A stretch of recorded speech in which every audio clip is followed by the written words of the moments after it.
Hey guys, welcome to a new video. Like, comment and subscribe if you enjoy. Without any further interruptions, enjoy the What If. White Chapter 23, Sunlight Princess. Deep in the desert, Hueco Mundo. Ichigo and Ulquiorra progressed with impressive speed as they made their way towards the outskirts of the desert. The pit wasn't far from them now. The better part of their trip had been spent mostly in silence, but Ulquiorra made sure to catch Ichigo up on the situation at hand. As they neared the encroaching trench of darkness, Ichigo couldn't help but feel reminded of the last time he and Ulquiorra saw this place. It was dark, abyssal, and in many ways scary. Just the idea of going into it brought back the anxiety of isolation that he constantly kept in the back of his mind. So, where are these pit hollows at anyway? Ichigo asked as he and Ulquiorra finally reached the edge of the cliff overlooking the abyssal scar. Ulquiorra sighed as he looked over the dark landscape. His bright green eyes appeared to detect movement below. Ichigo had no doubt that they were well attuned towards seeing long distances in the dark. Ulquiorra cleared his throat before releasing an unusual bat-like shriek into the darkness below. A moment passed with no effect occurring whatsoever. Just when Ichigo thought it didn't work, he heard a returning call from the pit. This was immediately followed by several more and then a loud echoing chorus of additional, lesser shrieks. As they stood on the cliff edge, Ichigo and Ulquiorra were soon surrounded as a black cloud of pit dwellers swarmed out of the abyssal scar and began to fly around them. It was very similar to a flock of bats flying out of a cave. The two Espada stood there unfazed as the variety of pit dwellers eventually settled around them on all sides of the cliff. Behind them, a loud series of thuds caught their attention. Ichigo and Ulquiorra turned around and spotted a large group of gargoyle-looking creatures. In front of them stood four smaller, more vampire-like creatures. Based on Ulquiorra's earlier explanations, Ichigo realized they were the alphas. Looking at their frames, Ichigo figured that two of them were female and two were males. They each resembled each other greatly, but had distinctive enough features that Ichigo could tell them apart. One of the males was muscular and burly and had forward-facing horns and long ears as part of his mask fragment. He was easily the largest one out of the bunch. The other male was smaller and had a more androgynous build to him. His mask horns went out and they curved up. One of the females was curvaceous and had four wings, much to Ichigo's surprise, and the final one bore a striking resemblance to Ulquiorra. The one that looked like Ulquiorra the most was the first to speak. "You return, Omega. I take it this is your king. The king of Hueco Mundo." Ulquiorra nodded at her. "Yes, Dusk, this is White. High King of Hueco Mundo and Cerro Espada of the Arancars. He doesn't look like much to me. This better not be a waste of our time, Dusk," the smaller male said as he sized Ichigo up and down. "We're standing right here. If you'd like to introduce yourselves then you may do so now," Ulquiorra said, somewhat annoyed. The smaller, slightly effeminate male alpha chuckled. "My name is Umbra, Alpha of the Cavern Colonies." The larger male spoke next. "I am Void, Alpha of the Deep Colonies." The one that resembled Ulquiorra more than others spoke third. "I am Dusk, King White, and I am the Alpha of the Surface Colonies." The four-winged Alpha did not even bother speaking as she looked between Ichigo and Ulquiorra curiously. Both of the Espada stared at her awaiting some kind of introduction, but one never came, much to their surprise. "Who is she then?" Ichigo finally asked as he stared at the four-winged Alpha, which was undoubtedly the most powerful one among them. "That's Eclipse, she's the Supreme Alpha," Dusk spoke on the other Alpha's behalf. "Supreme Alpha? What makes her so much stronger than the rest of you?" Ulquiorra asked. Dusk shook her head. "Eclipse is the oldest, she's like our older sister. None of us have ever really fought her, but it's instinctual to know that she is the most powerful." "Well, I suppose the extra pair of wings might distinguish her a bit as well," Ulquiorra noted as he nodded in understanding. Ichigo couldn't help but find Eclipse's refusal to talk annoying. "Does she not speak?" "Eclipse is very quiet. She spends most of her time alone. Do not take offense, King White, even we Alphas have a difficult time coaxing Eclipse from her solitude. Honestly, I'm surprised she even showed up at all. News of your empire has obviously caught her interest," Dusk explained diplomatically. Ichigo was thankful that the one called Dusk was being respectful and accommodating. It was obvious that the other three Alphas did not appear all that impressed by him or Ulquiorra, at least not yet. Dusk told us that you two had a desire to cross our territory. Before we humor the notion, I would like to know what exactly you hoped to accomplish by crossing. Is the purple-haired hollow one of yours? Void asked demandingly. She is not. That is why we came. Ulquiorra and I have no intention of bringing your kind into our own affairs. You're free to do as you will in this dark pit, but we must cross, Ichigo replied. Ah yes, Ulquiorra, the legendary Omega. I had no idea that he still lived. The white bat is quite the elusive creature. However did you manage to bring him under your command, White? Is it your intention to subdue the rest of the pit hollows? Umbra asked. Not at all. Like I said, we just want to pass without any trouble. You can either accept that, or face the consequences of challenging our power. I don't need to have your permission at all. The fact that I am even meeting with you first is a courtesy. I could have been on my way over this chasm by now, Ichigo threatened. Void growled at him. I'll be honest. I only agreed to this meeting so that I could learn more about these so-called Arankars. They must not be very impressive if you are their king. And yet the purple-haired one proved too much for us to handle. Do not bite off more than you can chew, Void, Dusk retorted. If you intend to pass us by right of power, then it will take a lot more than some big words to convince me, White. Void growled. Stop being confrontational, Void. Do you have any idea how powerful Arankars are? I lost half of my betas to that damned purple-haired Arankar. The Omega here is also way more powerful than any of us. That's not even counting how powerful his king must be, Dusk defended the Arankars. So you would have us submit and kneel to some Mano's lord. The very idea is pathetic, Dusk. Umbra hissed. We did not come here with the intention to conquer your kind, but I have no qualms about doing so if you challenge me or my followers, Ichigo interrupted. Void glared at Ulquiorra angrily. You stand against your own kind, Omega. Is your king truly as powerful as you believe? Are you truly so powerful that you can threaten us without an ounce of fear? Yes, was all Ulquiorra said in response as he stoically stared the alphas down. As that's so, then prove your strength to us, Omega. Void said aggressively as he stomped forward. The surrounding colonies of pit dwellers shrieked in anxiousness as Ulquiorra calmly walked forward. These are Ulquiorra's people. It might be best to let him work this out, Ichigo thought as he watched the Omega and the burly Alpha approach each other. Void immediately held up a hand and charged a massive green and white Sero. Ulquiorra didn't even bother readying his own to counter it as the blast fired in his direction. Much to all of the pit dwellers' shock, Ulquiorra caught and redirected the blast skyward. It immediately followed with a blast of explosive power, drowning the area in spiritual pressure. Ulquiorra's brow narrowed as he walked forward unscathed. The Alpha charged him and swept in with a powerful claw, but it was immediately caught as Ulquiorra grabbed the larger hollow's wrist. With one simple squeeze, Ulquiorra brought the Alpha to his knees. He then grabbed Void by the throat and squeezed. This prevented the Alpha from getting up, much to the other's disbelief. Despite his smaller stature, Ulquiorra was easily manhandling Void.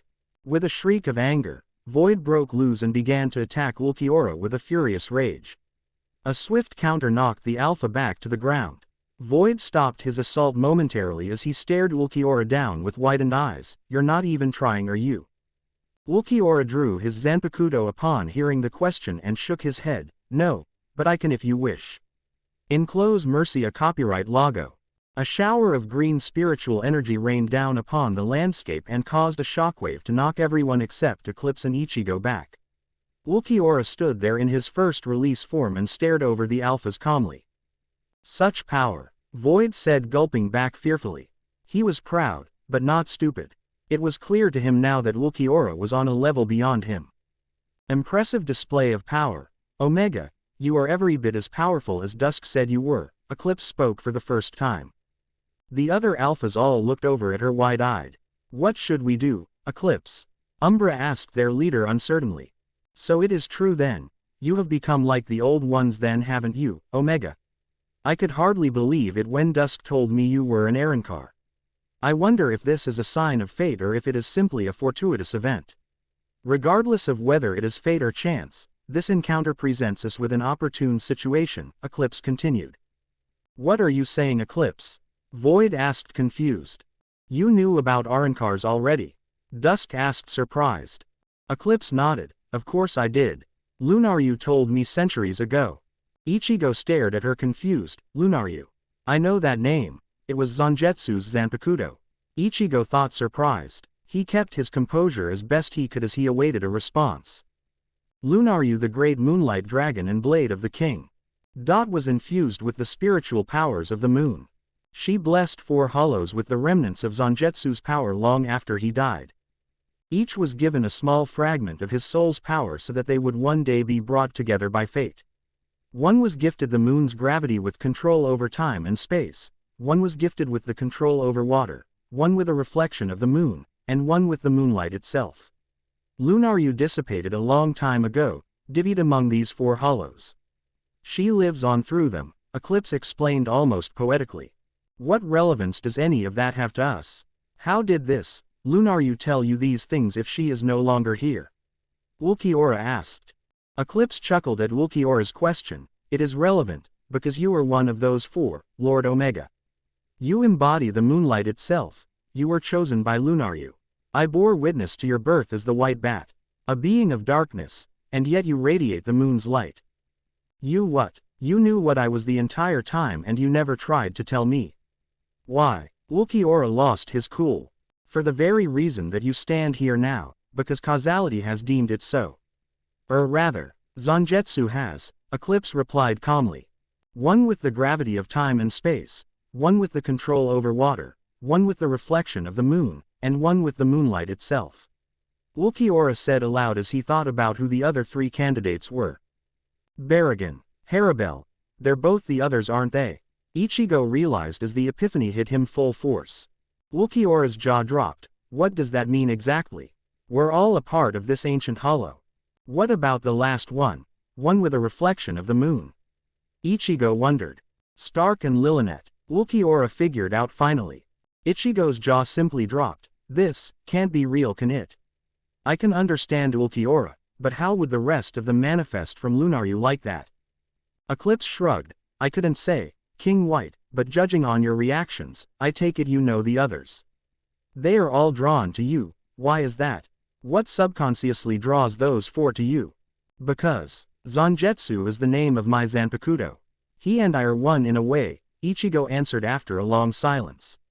The other alphas, betas, and most of the pit dwellers in general didn't appear to have any idea what Eclipse and the Arankars were talking about. Dusk looked confused as she spoke up. What does this mean then, Eclipse? Kneel, all of you. Eclipse commanded with a loud shriek before she bowed her head and took a knee. Seeing their leader kneeling immediately forced every other pit dweller to follow suit. Ichigo looked at them all confused. You knew Zangetsu then?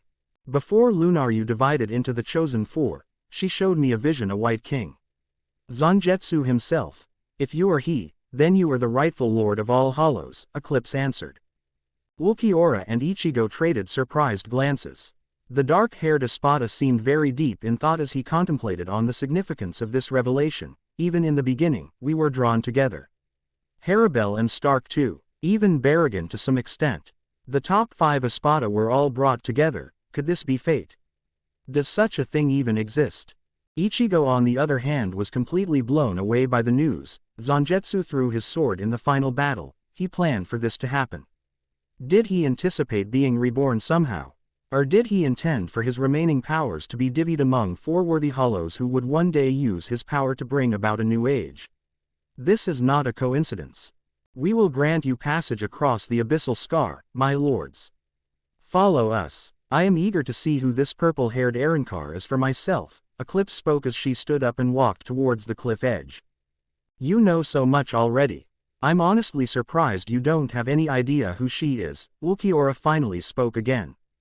Before Eclipse could reply, Dusk interjected, perhaps she's a survivor of the ancient regime. That's the only explanation that makes sense. We will see for ourselves when we find her. Lead the way, Eclipse, Ichigo commanded. Shortly afterward, they all departed over the pit. Several of the betas were polite enough to even carry Ichigo and Ulquiorra personally. As they departed, Ichigo sat there deep in thought on the beta's back, in a way. Zangetsu lives on through all of us. His compassion for weaker hollows. Haribel and I shared that trait. His will to dominate and unite Hueco Mundo. That was Barragan and I's dream. His loneliness in his power and his desire for companionship. Stark and I are like that. The trust between Ulquiorra and I. Our connection to the moon. How else could those four be my strongest followers? Zangetsu lives on through all of us. I wonder if that's how Barragan was able to defeat a former Espada too. It all makes sense, and yet I can't fathom the complexity behind all of this. Torre del Sol, Soifan and Athena, X. The past few days had been a very unusual experience for Soifan. Athena had proven herself to be genuine in her desire to help Soifan understand her hollow powers. In the brief time that they had spent working on them, Soifan learned all about the nature of how hollow powers worked in conjunction with Shinigami ones. It was this that made Arrancar powers an interesting hybrid. You have learned much recently, Soifan, although it is a shame that you will never fully understand the instinctual hunger. It is through that feeling that your powers truly manifest themselves to you. It is how hollows know what to do and how to use their powers when they have to, Athena stated as Soifan practiced another volley of Ceros and Sonidos. How many times do you have to say that?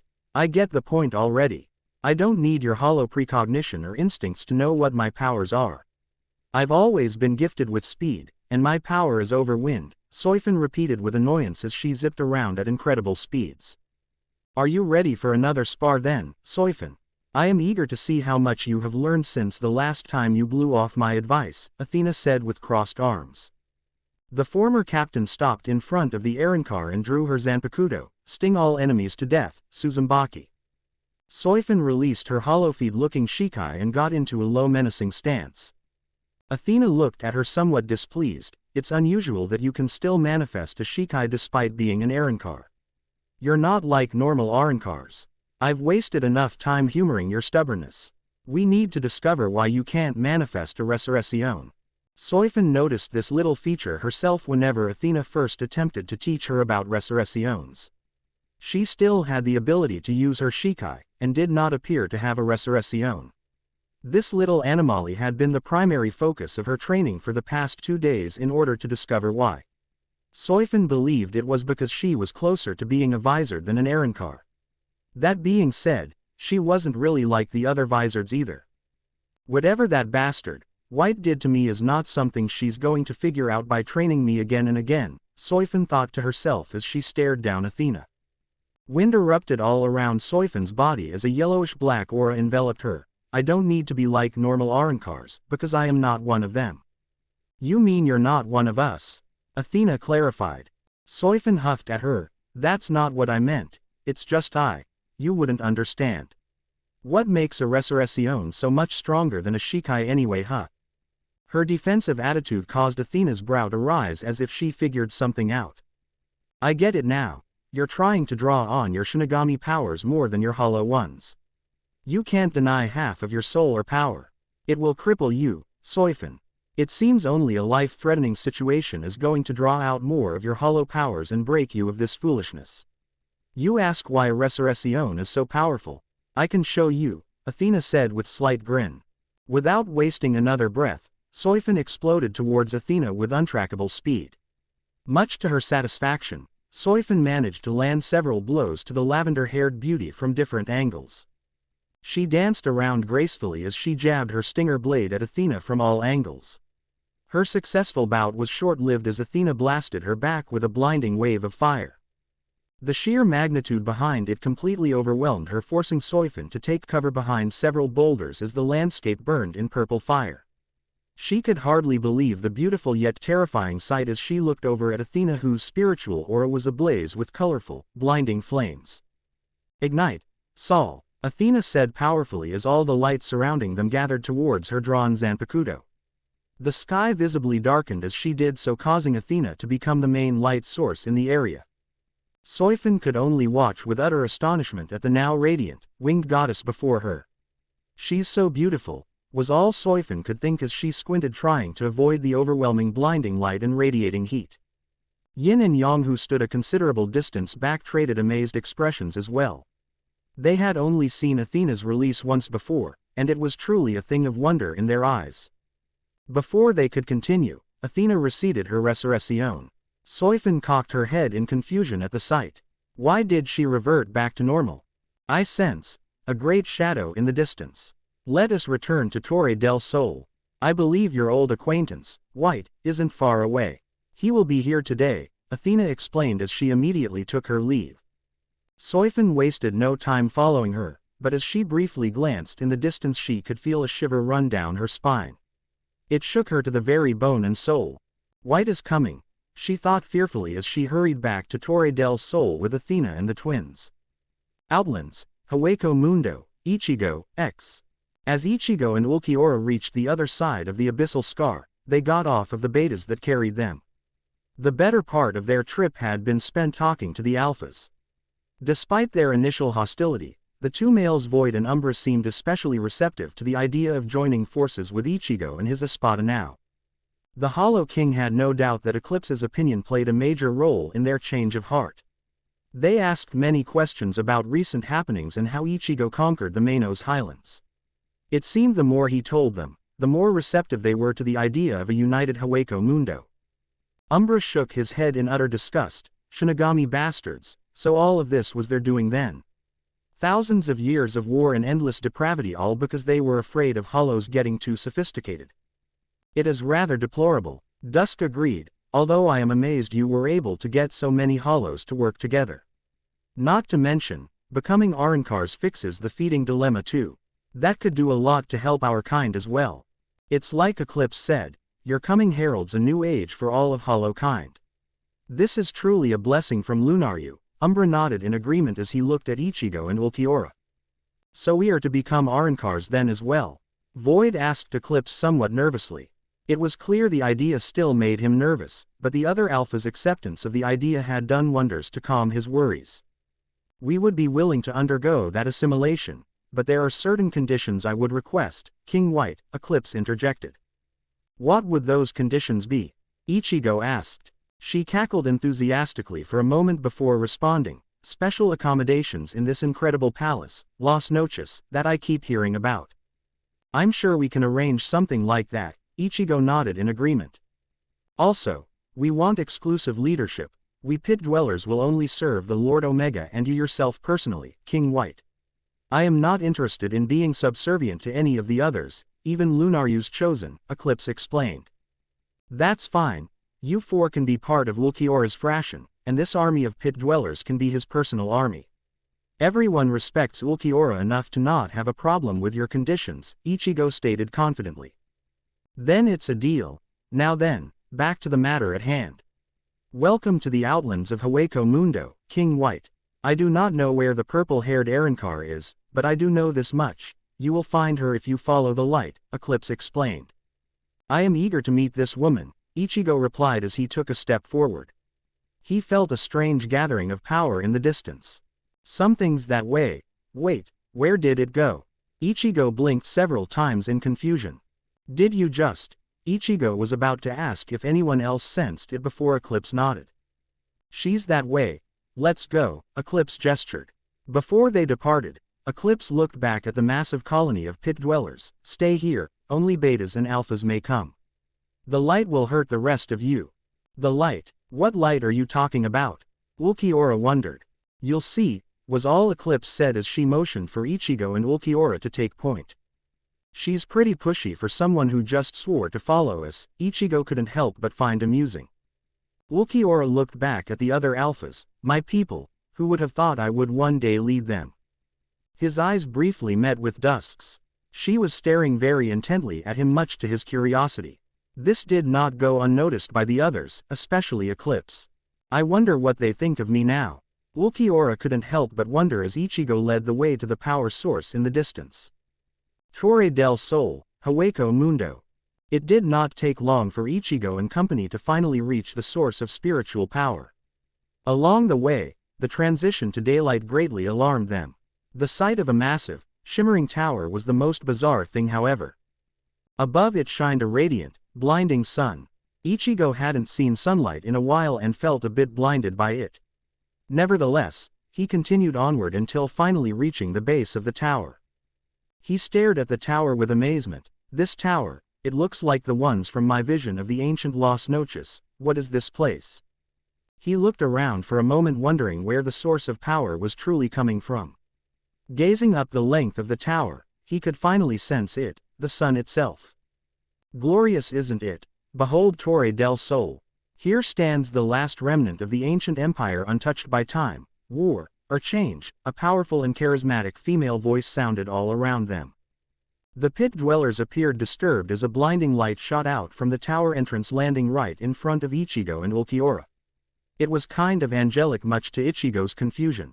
Shimmering waves of light caused all of the pit dwellers to cringe and physically move back. The light in front of them soon took shape and finally formed into the shape of a beautiful woman. As the light subsided, the hollows all stared at the arrival in a mixture of amazement, confusion, and anxiousness. Ichigo looked at the woman up and down. Her attire was very much like the kind the Espada wore. On her shoulder was the number 1, which Ichigo found very convincing. Her hair was a ghostly pale lavender, and her entire body appeared to actually glow, much to Ichigo's surprise. She eyed him up and down with her deep, dark blue eyes, and in them Ichigo saw astonishment. Athena stared at his face for a moment before shaking her head and blinking several times. She seemed more surprised than he did despite her epic entrance onto the scene. Ichigo found the unspoken body language strange as the two finally locked gazes. "I know those eyes," was all the mysterious woman said, whispering to herself as she took a step forward.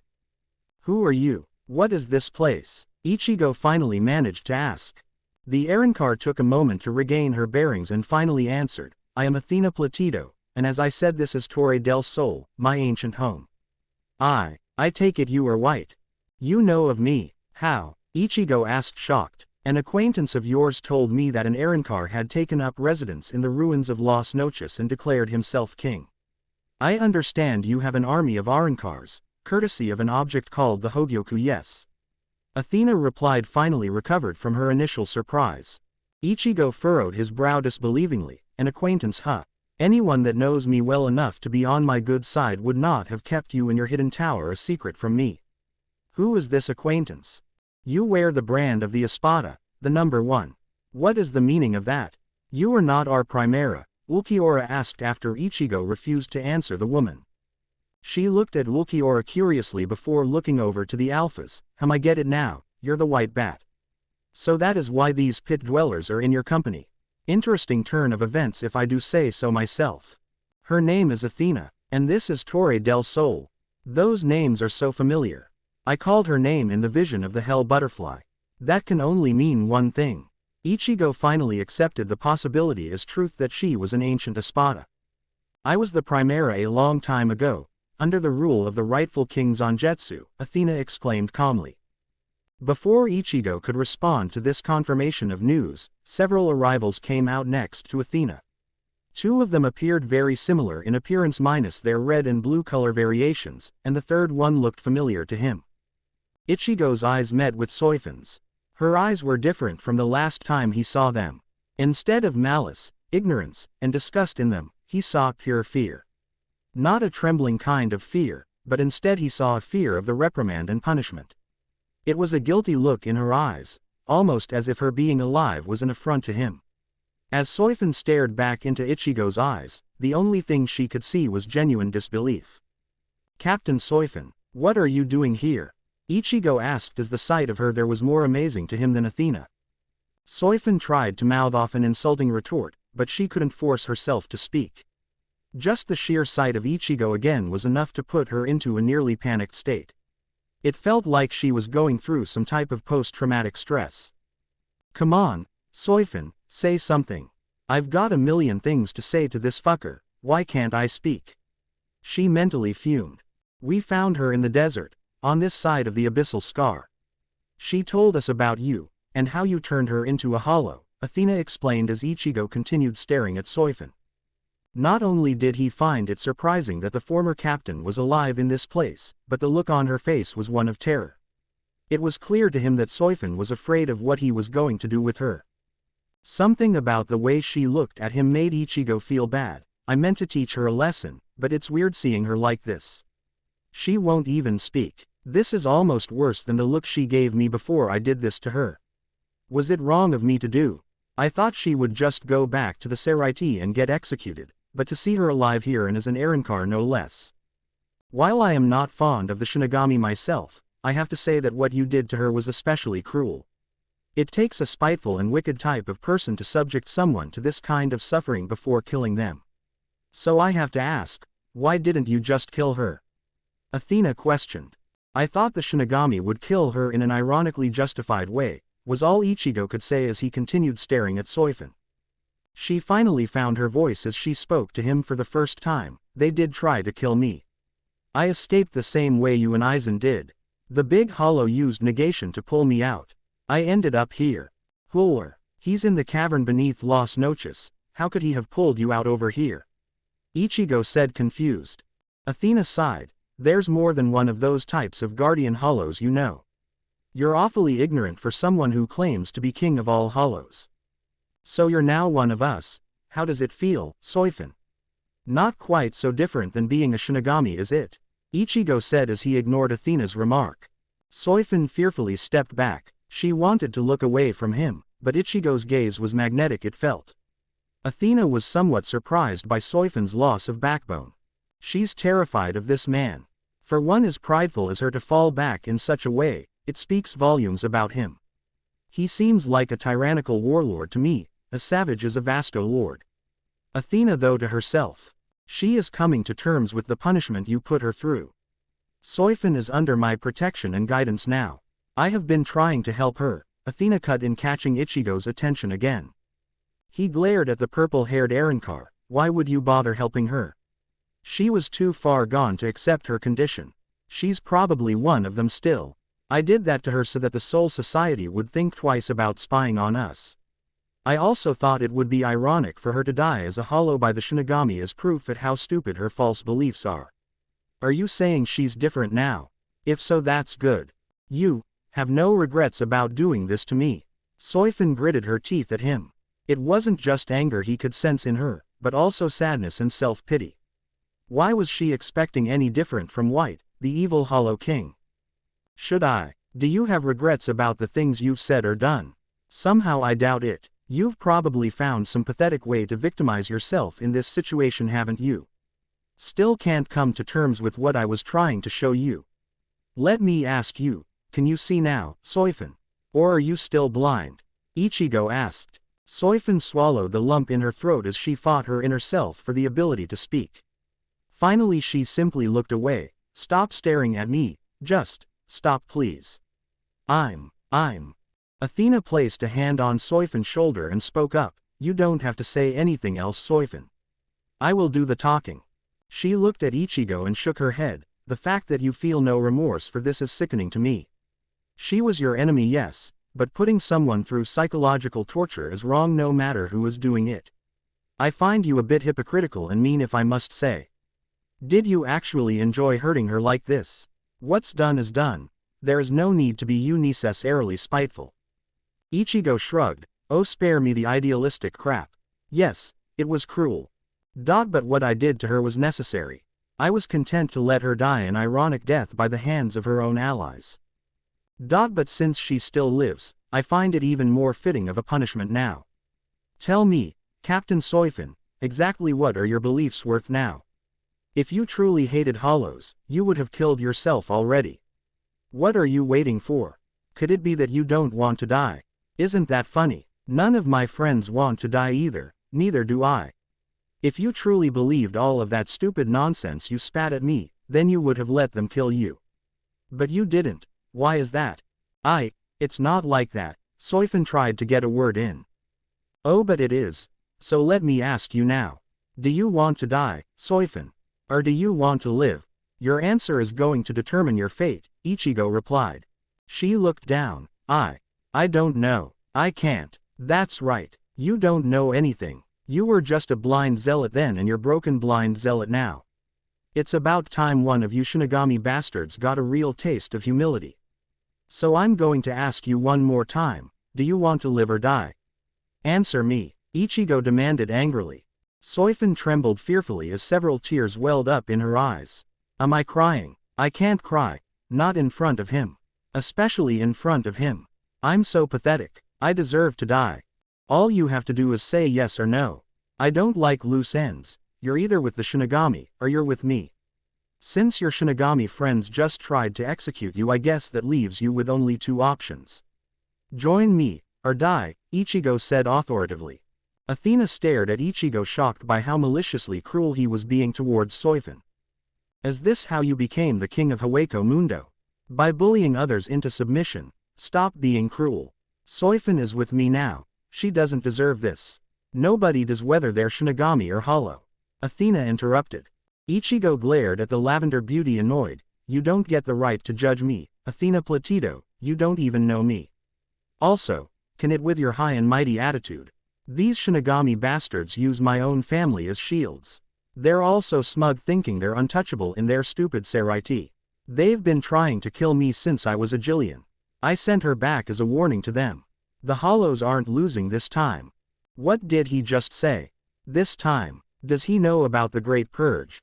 Athena thought, bewildered and caught off guard. She pushed those thoughts aside for the moment as she shook her head. Former Shinigami or not, she is still a person. I say that she's been through enough hardship already. Zangetsu never would have tolerated such unnecessary heinous acts of revenge, even to our enemies. A sadistic upstart like you has a lot of nerve proclaiming yourself to be the king of the Hollows. That title only belonged to Zangetsu. Leave her alone, now. She's under my protection, and this conversation is between you and me. Is Athena getting mad? That's not like her, Yang thought, surprised. Soifin herself looked over at Athena with a shocked expression. She's standing up for me, why? After all that talk about how the Shinigami are bad, she's still defending me to White himself. What's with her? All of Hueco Mundo is united beneath me, even the pit dwellers have sworn allegiance to our cause. I don't know what you intend to do, or why you insist on defending her, but I'll make this quite simple for you. We are at war with them, we're at war with the Quincy's too. I have the entirety of Hueco Mundo to worry about. If their safety requires my being cruel to my enemies, then so be it. I cannot afford loose ends undermining my efforts. I don't know who you think you are to question what we've rebuilt, but I suggest you take a step back and reconsider who you're messing with. Ichigo hissed with fury. Eclipse found Ichigo's threat appealing and leaned over towards Ulquiorra. I can see why you follow him, Omega. The king is very imposing. White is normally not this angry. I don't see him lose his cool very often. Something must have triggered this reaction. Ulquiorra noted. It was more of him thinking aloud, but all of the alphas nodded at the words and wondered what the implications entailed. Dusk frowned. We should probably get back. I doubt that former Primera is going to back down. The two of them only seem to be getting more angry at each other. Soifin visibly shook from Ichigo's malevolent tone. It was a tone she recognized from the last time Ichigo got pissed off. She looked at Athena, concerned. Please, don't anger him, Athena. You have no idea how strong White is. Just give him what he wants. I'll do what he wants. Why did you come here, King White? Was it to force me into submission like the rest of your followers, or was it simple curiosity? Either way, you will find that I am not so easily threatened or coerced, Athena said strongly while interrupting Soifin. Normally I'm pretty patient with people, but I'm not going to get lectured by somebody who's been hiding out here for millennia. Soifin is coming with me or she's dying, Ichigo responded as his eyes locked onto Soifin again. You're not going to touch her or claim dominion over this place. If you have a problem with that, then I will deal with you myself, Athena restated a bit more assertively now. Ichigo gave Athena a death glare. Is that so, Primera? How noble of you to protect a fellow Hollow. I wonder if you were also busy helping other Hollows when Zangetsu fought Yamamoto and Unohana to the death. Where were you when your beloved king died, huh? Athena's eyes shot open wide with disbelief. How do you know about that? Soifin's eyes widened. How does White know about that? Is he connected to Zangetsu somehow? I mean, that statue does seem kind of similar to the way White looks. Call it a king's intuition, Ichigo remarked with a growl. Those eyes, that face, the horn. Could he be? No, it's impossible, Athena thought to herself as she stared Ichigo down. Still haven't figured it out yet, Athena. Go on and guess. I'll wait, Ichigo said as he crossed his arms. It can't be him. His hair is orange, there's no way. He must have somehow found Lunaryu beneath the pit. That's it. Of course, that would explain why he resembles Zangetsu so much. Perhaps that is the source of his power. It could also explain why those alphas and the white bat are following him, Athena deduced internally. Wielding Zangetsu's sword and power or emulating his glory doesn't make you Zangetsu. It makes sense to me now. You wield Lunaryu. What else would make those pit dwellers follow you? You're just some imposter. You're not even a quarter of what Zangetsu was. Athena stated confidently. If you thought so highly of him, then why weren't you there when he died? Ichigo shot back aggressively. Athena's face flustered with annoyance. How dare you? Soifun watched cautiously. He's good at getting a rise out of people, even Athena with her holier-than-thou attitude. The alpha pit dwellers all traded amused glances at her, completely missing the mark. They and Ulquiorra all chose to remain silent, as they did not want to tempt Ichigo's anger by getting in his way right now.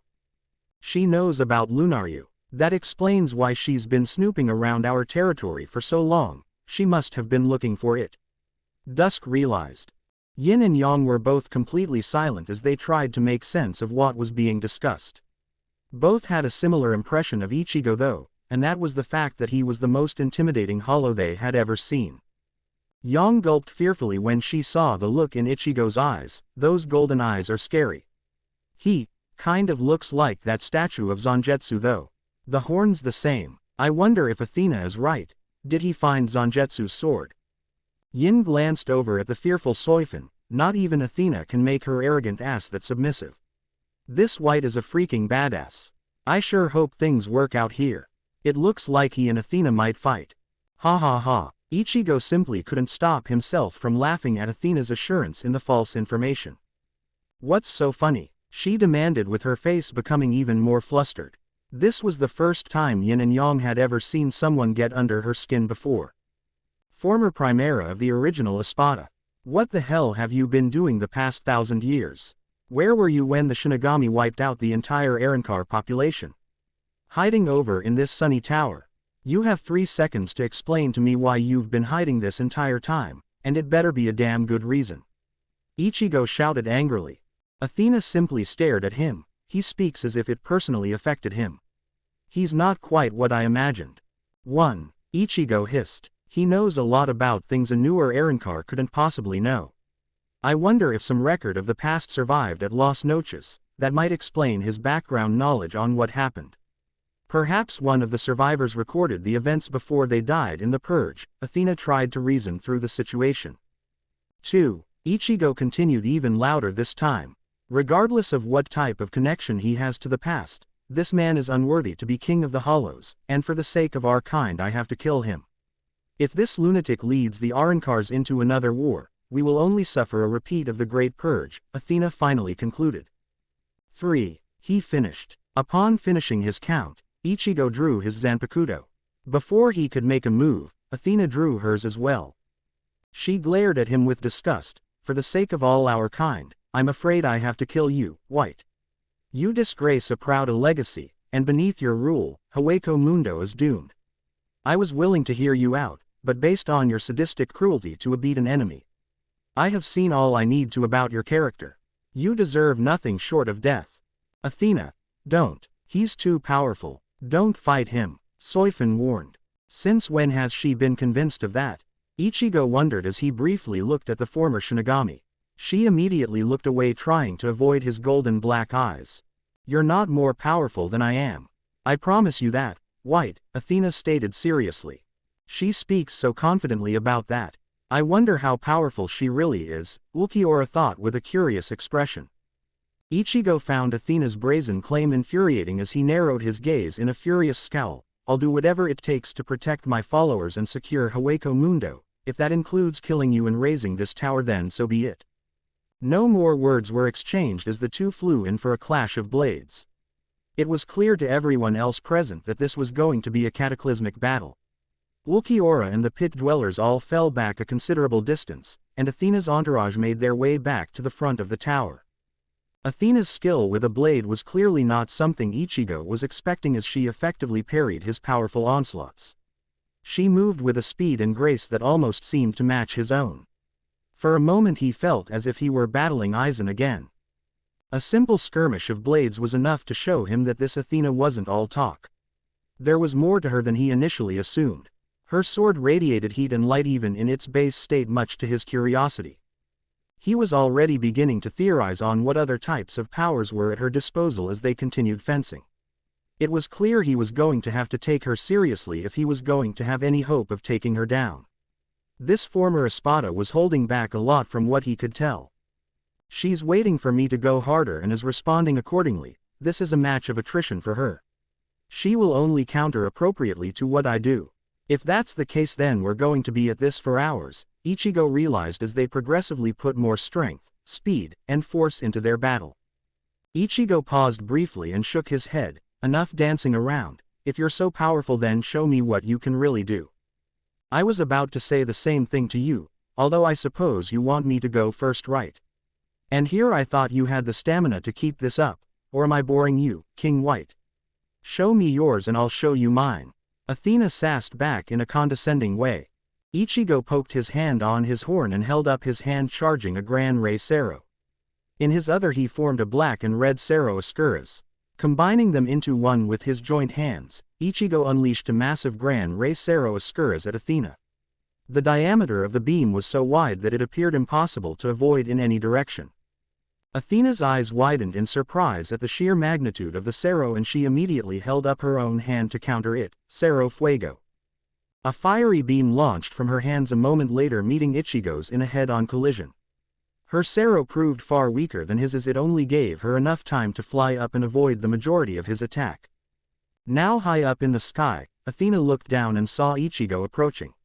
She flew down and intercepted him halfway, delivering an unexpected slash across his chest. It did little to cut through his hierro, but there was a slight cut and a noticeable burn mark left in its wake, as well as a large gash over his clothes. The two landed opposite one another down below and traded brief looks in their momentary respite. Ichigo sighed as he shook his head. I don't have time for these games. You're really starting to piss me off now.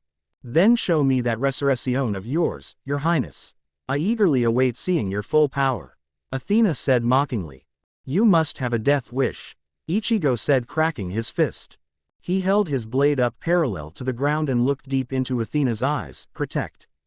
Zangetsu. What did he just say? Athena thought, bewildered and caught off guard. Everything in the nearby proximity to their battle began to shake violently as a titanic pillar of red, black, and white spiritual energy erupted forth. The air grew heavy and sand blew away in all directions as Ichigo's spiritual pressure engulfed everything around it. Did he just call his Zanpakuto Zangetsu? She thought, confused. No. I must be hearing things. There's no way he said that. His appearance must be throwing me off somehow. My mind's on Zangetsu. I must have just thought I heard that. Maybe it's how my subconscious is making sense of this, Athena tried to rationalize as Ichigo's resurrection took form. Athena immediately felt the gravity around her intensify from the sheer force of it alone. There was no doubt in her mind that this mere presence alone could force anything short of an Espada-class hollow to its knees. When the spiritual power and dusty sand cleared, Athena finally saw Ichigo's first release resurrection form in all of its glory. She could hardly believe her eyes when she looked upon it. It looked so much like his. My lord Zangetsu, what has this impostor done with your remaining power? What Athena found the most unusual about this resurrection, though, was the fact that Ichigo had two black swords in his hands instead of the white crescent blade that Lunaryu was. How could that be Lunaryu if it's split into two black blades? This doesn't make any sense to me. Athena fumed in her mind as she faced Ichigo's release form down. Without even wasting another second, Ichigo appeared next to her at impossible speed and jabbed a blade through Athena's stomach. Her face was full of stupor as she looked down incredulously. Athena coughed up blood as she stared at the blade in her gut. I suppose I shouldn't be arrogant enough to think I can defeat you in my base form. Pulling herself free, she disappeared in a flash of light and reappeared a considerable distance away, holding her Zanpakuto up. You're going to regret this, White. Ignite, Sol. The former Primera's entire body lit up in a blazing inferno as spiritual energy flared in all directions. The surrounding light all congregated towards the woman shrouding Athena's body in a radiant, angelic form. Flaming wings of light shot out from her back, and what appeared to be fiery feathers formed all around her body. Her hands turned into claws, her feet into talons, and from her entire body, flames sprung forth. They burned in a variety of colors ranging from orange, purple, pink, and red. Her deep blue eyes turned purplish pink and appeared to be on fire as well, much to Ichigo's awe. She was the color of a sunrise.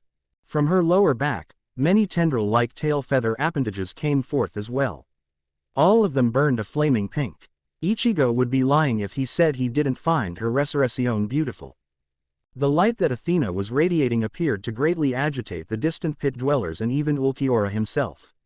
The dark-haired Espada stared at her form in the distance. I sense incredible power from her. She's easily more powerful than most of the other Espada. I wouldn't doubt if she could even defeat my first release in that state. All of that power. Is this truly what Arrancars are capable of? Dusk exclaimed, almost awestruck. Ulquiorra glanced over at her and nodded. It is, and so much more. I don't see Ichigo winning this fight without taking a few hits. This Athena is no pushover. Ulquiorra noted as he watched the battle continue. Athena flew after Ichigo in her resurrection form at blazing speed. The heat and the blinding light was nearly enough to stun him, but Ichigo narrowly evaded the incoming advance. He charged a colossal Sero between his horns and aimed it in her direction. With a loud howl, Ichigo fired the red beam full force. It arced in a destructive wave heading straight for her.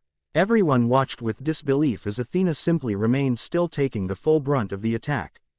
As the Sero hit her, Ichigo and the others noticed it fade very quickly. The sight of Athena's wings growing brighter was enough to cause great alarm. The remainder of Ichigo's Sero was absorbed into the woman's body. Did she just absorb my Sero? That's sort of like Nell's ability. I wonder if she's going to fire it back at me. Ichigo, though shocked, he didn't bother waiting for her to possibly redirect it as he held up one of his blades, Getsuga Tenshou.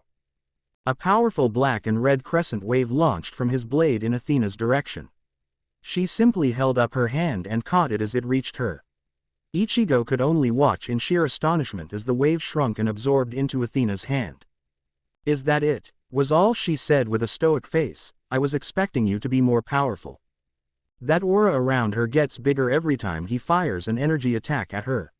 She's absorbing his attacks. I wonder if Ichigo notices it too, Ulquiorra thought, concerned. Ichigo paused for a moment as he stared at her fiery aura growing in size. What the hell? I've never seen anything like that before. My turn, Athena said calmly as she stomped the ground. Seconds later it looked as if a volcano just exploded. Fire ignited the landscape and exploded in all directions in a devastating inferno. The blast wave blasted a lot of the nearby sand and shook the ground. Ichigo felt the intense heat push him back as fire blasted all around him. How the hell is she this powerful? That blast nearly overwhelmed me, Ichigo thought to himself with disbelief. Athena's body was glowing brightly still. Despite her repurposing of Ichigo's power, it did not appear to fade from her flaming aura. Ichigo was finally starting to understand what he was up against as he noticed this detail. He growled at her and cracked his fists over his clenched blades. Don't get smug just yet, Primera, this battle is only getting started. Ichigo's blades both began to ooze spiritual energy as he flew in for a devastating sweep. Athena managed to deflect his attack with her clawed arms, but it sent a considerable chunk of landscape into the distance, leaving behind a crater. This repeated for a succession of attacks caused the battle to tear apart the environment. The empty craters were filled with blast flames, leaving pockets of fire everywhere. Despite her energy absorption, Athena was having a very difficult time countering the raw strength and force behind Ichigo's swings. Every other hit was managing to stagger her, much to Athena's surprise. Not only that, but his additional weapon made it impossible for her to counterattack. He's trying to defeat me with strength and speed since his energy attacks won't work. Clever, but not clever enough, Athena thought. Her fists ignited in a blinding flash, catching Ichigo off guard. It greatly reminded him of how bright and hot Yamamoto's flames were. Athena held one of her hands up for a moment, gathering sunlight in it. It glowed a searing hot gold which was even brighter than before. Athena's hair then caught on fire as well as her feathers. I've never seen a hollow like her before. Were the ancient Espada all this powerful? Ichigo wondered as he braced himself through Athena's growing charge. She held up her free hand with a deadly and annoyed face, lands it a soul. A flash of light gathered around her hand, forming a miniature sun. It then took the shape of a large spear. Ichigo was taken aback by her weapon. She's just full of surprises. Pointing the spear at Ichigo, it unleashed a stream of fire that would have rivaled one of Yamamoto's. Ichigo held up both of his blades to block the flames as he pushed his way closer to Athena. The flames only seemed to intensify as he got closer. He was beginning to lose his momentum now, and felt himself slip back a bit. How does she have so much power? She's stronger than most of the Espada.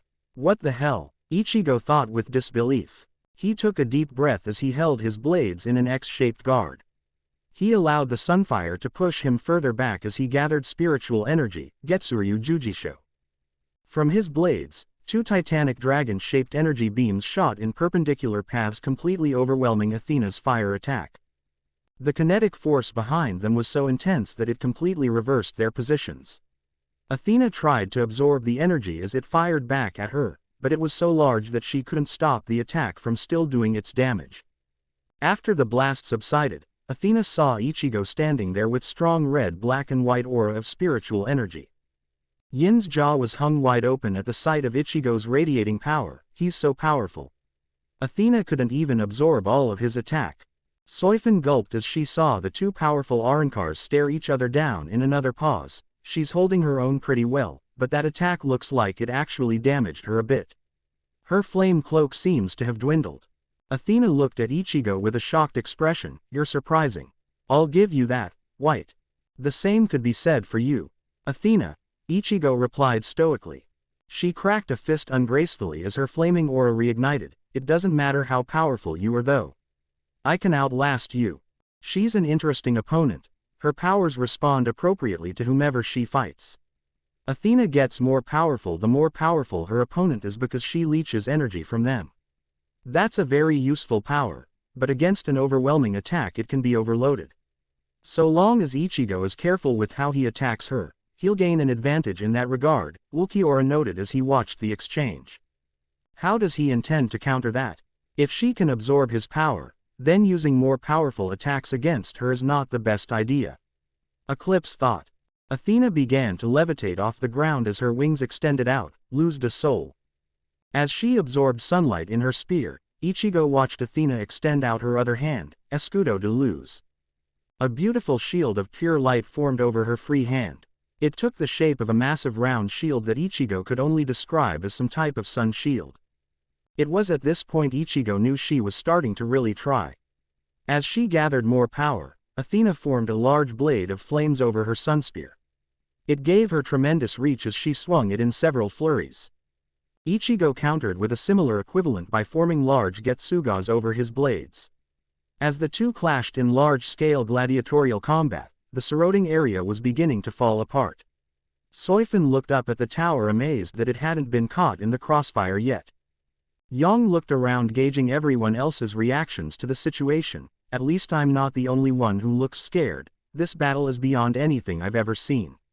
Athena is really giving it her all up there. With somebody like King White at the helm, it's no surprise that every other hollow in Hueco Mundo fell in line. I wonder if Athena can actually defeat him. As Ichigo continued his onslaught, he charged another Sero between his horns. This one was much larger than before. Along with it, he crossed both blades, Getsuga Jujisho. The Sero and the crossblade energy beam all fired in sync, fusing into a blast so powerful that Ichigo was sure Athena couldn't counter it. Her eyes went wide at the magnitude of the attack. Bracing her shield in front of her body, she awaited the incoming attack. It was so powerful that she quickly felt herself getting blasted back. Athena attempted to absorb as much of its energy as she could into her shield, but gasped in disbelief when her shield actually shattered. This created a massive shockwave and forced Athena back even further. Thinking fast, she charged her spear and attempted to cut Ichigo's beams into two, but was unable to fully split it, forcing her to endure a damaging blast of power. She fell over after it subsided with smoldering ashes raining from the sky. The fires around her feathers, wings, and hair seemed to be going out. You really thought you could absorb that much power? Your shield wasn't strong enough to contain it and it exploded in your face. My crossed blades were too sturdy for you to cut through as well, Ichigo explained as he walked over to her slumped-over body.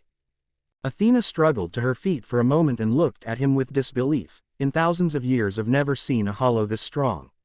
Combining that Sero with his attack, I thought I could absorb it. How is he overloading me? That shouldn't be able to work.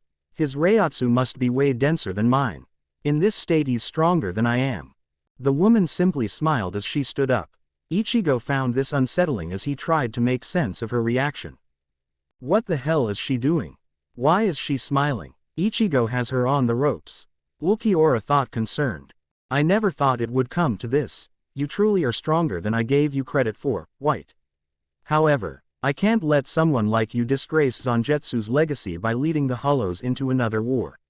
You don't understand. We can't win against them.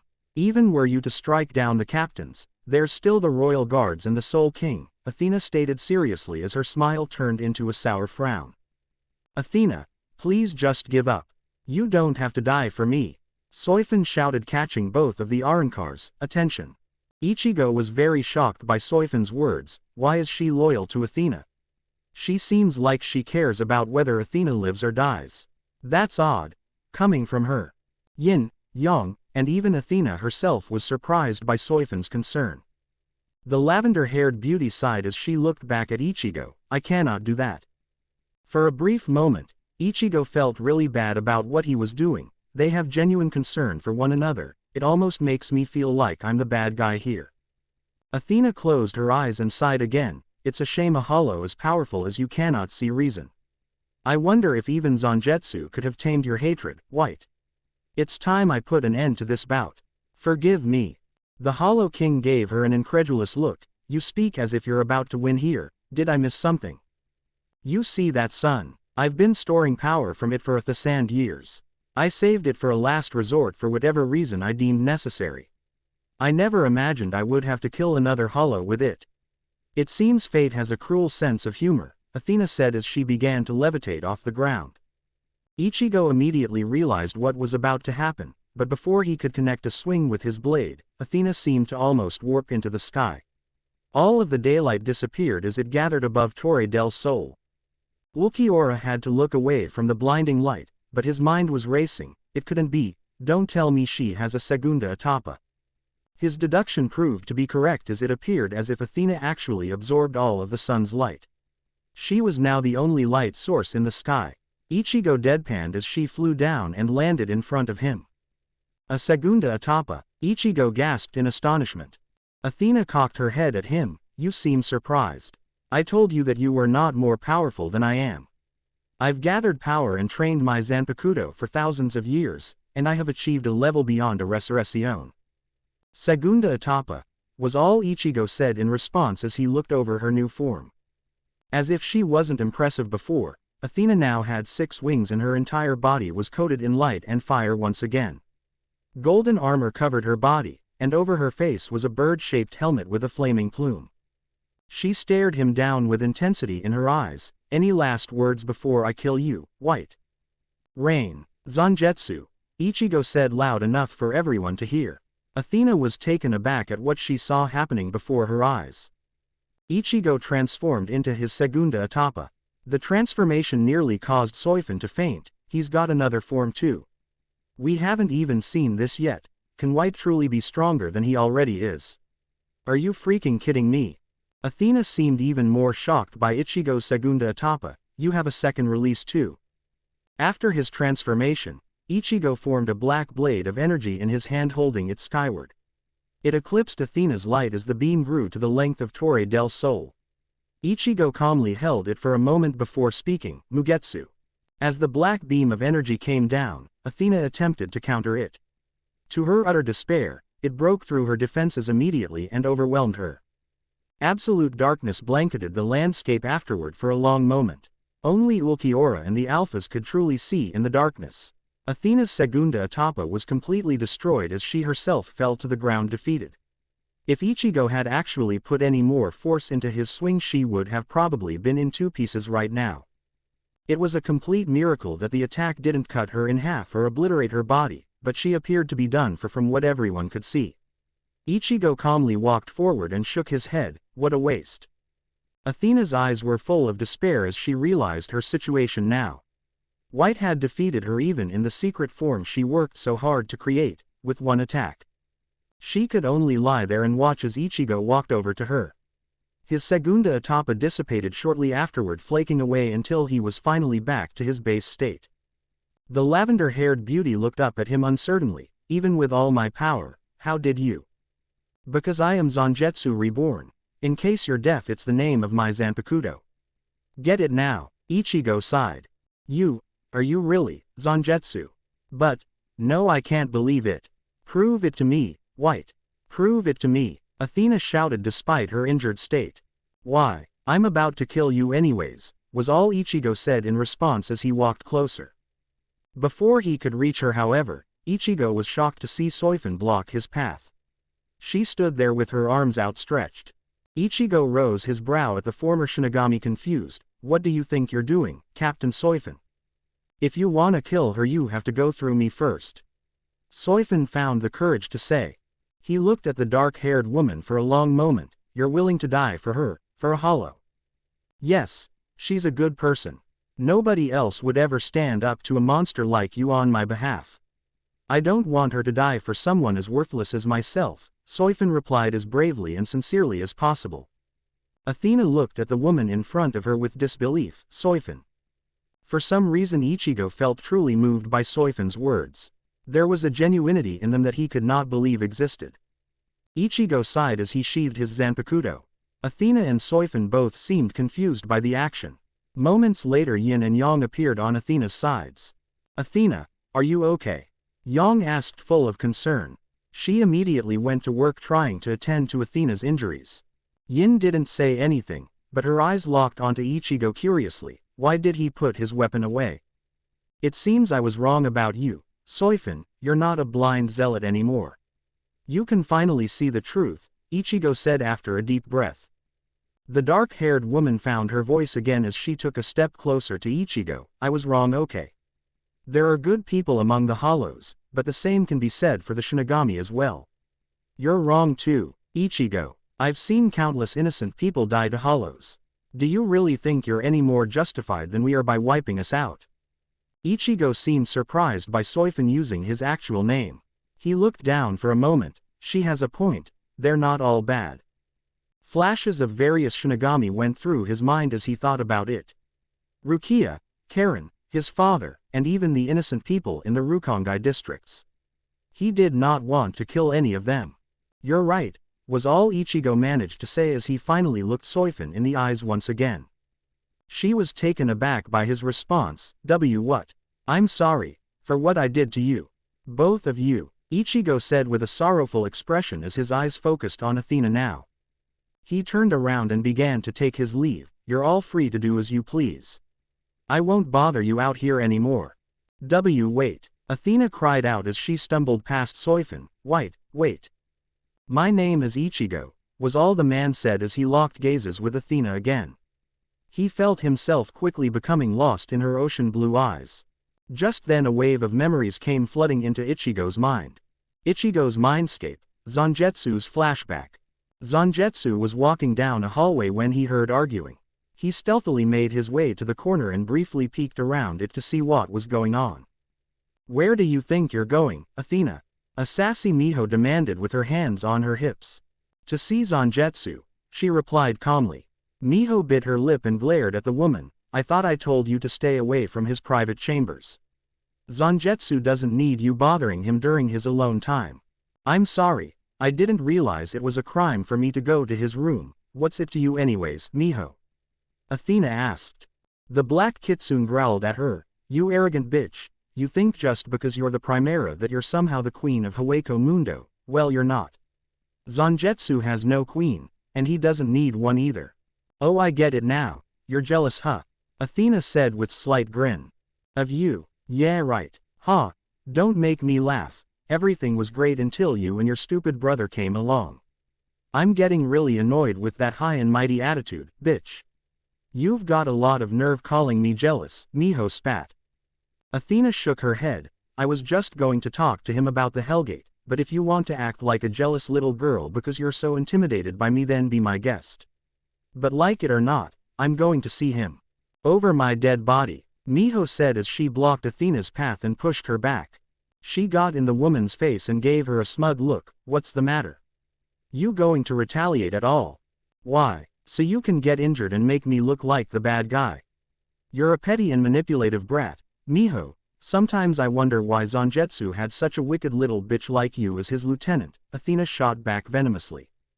He's mine, understand that. You stay away from him. Miho hissed. Oh, Arturo said you thought of him like a brother. I didn't realize you felt that strongly. Athena replied. Why you? Miho was about to pounce at the woman, but Zangetsu chose that moment to come around the corner. What the hell is this all about? He asked, looking between the two women disbelievingly. Both of them looked horrified by his unexpected arrival. Miho immediately latched onto him and glared at Athena. I was just telling Our Lady Primera here that you were resting, but she cruelly insisted I move aside or she would hurt me. Athena gave Miho a disbelieving look and frowned. What did I tell you about lying, Miho? Zangetsu said, catching the black kitsune off guard. She looked up at him horrified. What? I heard everything you two just said, he replied, causing her face to redden with embarrassment.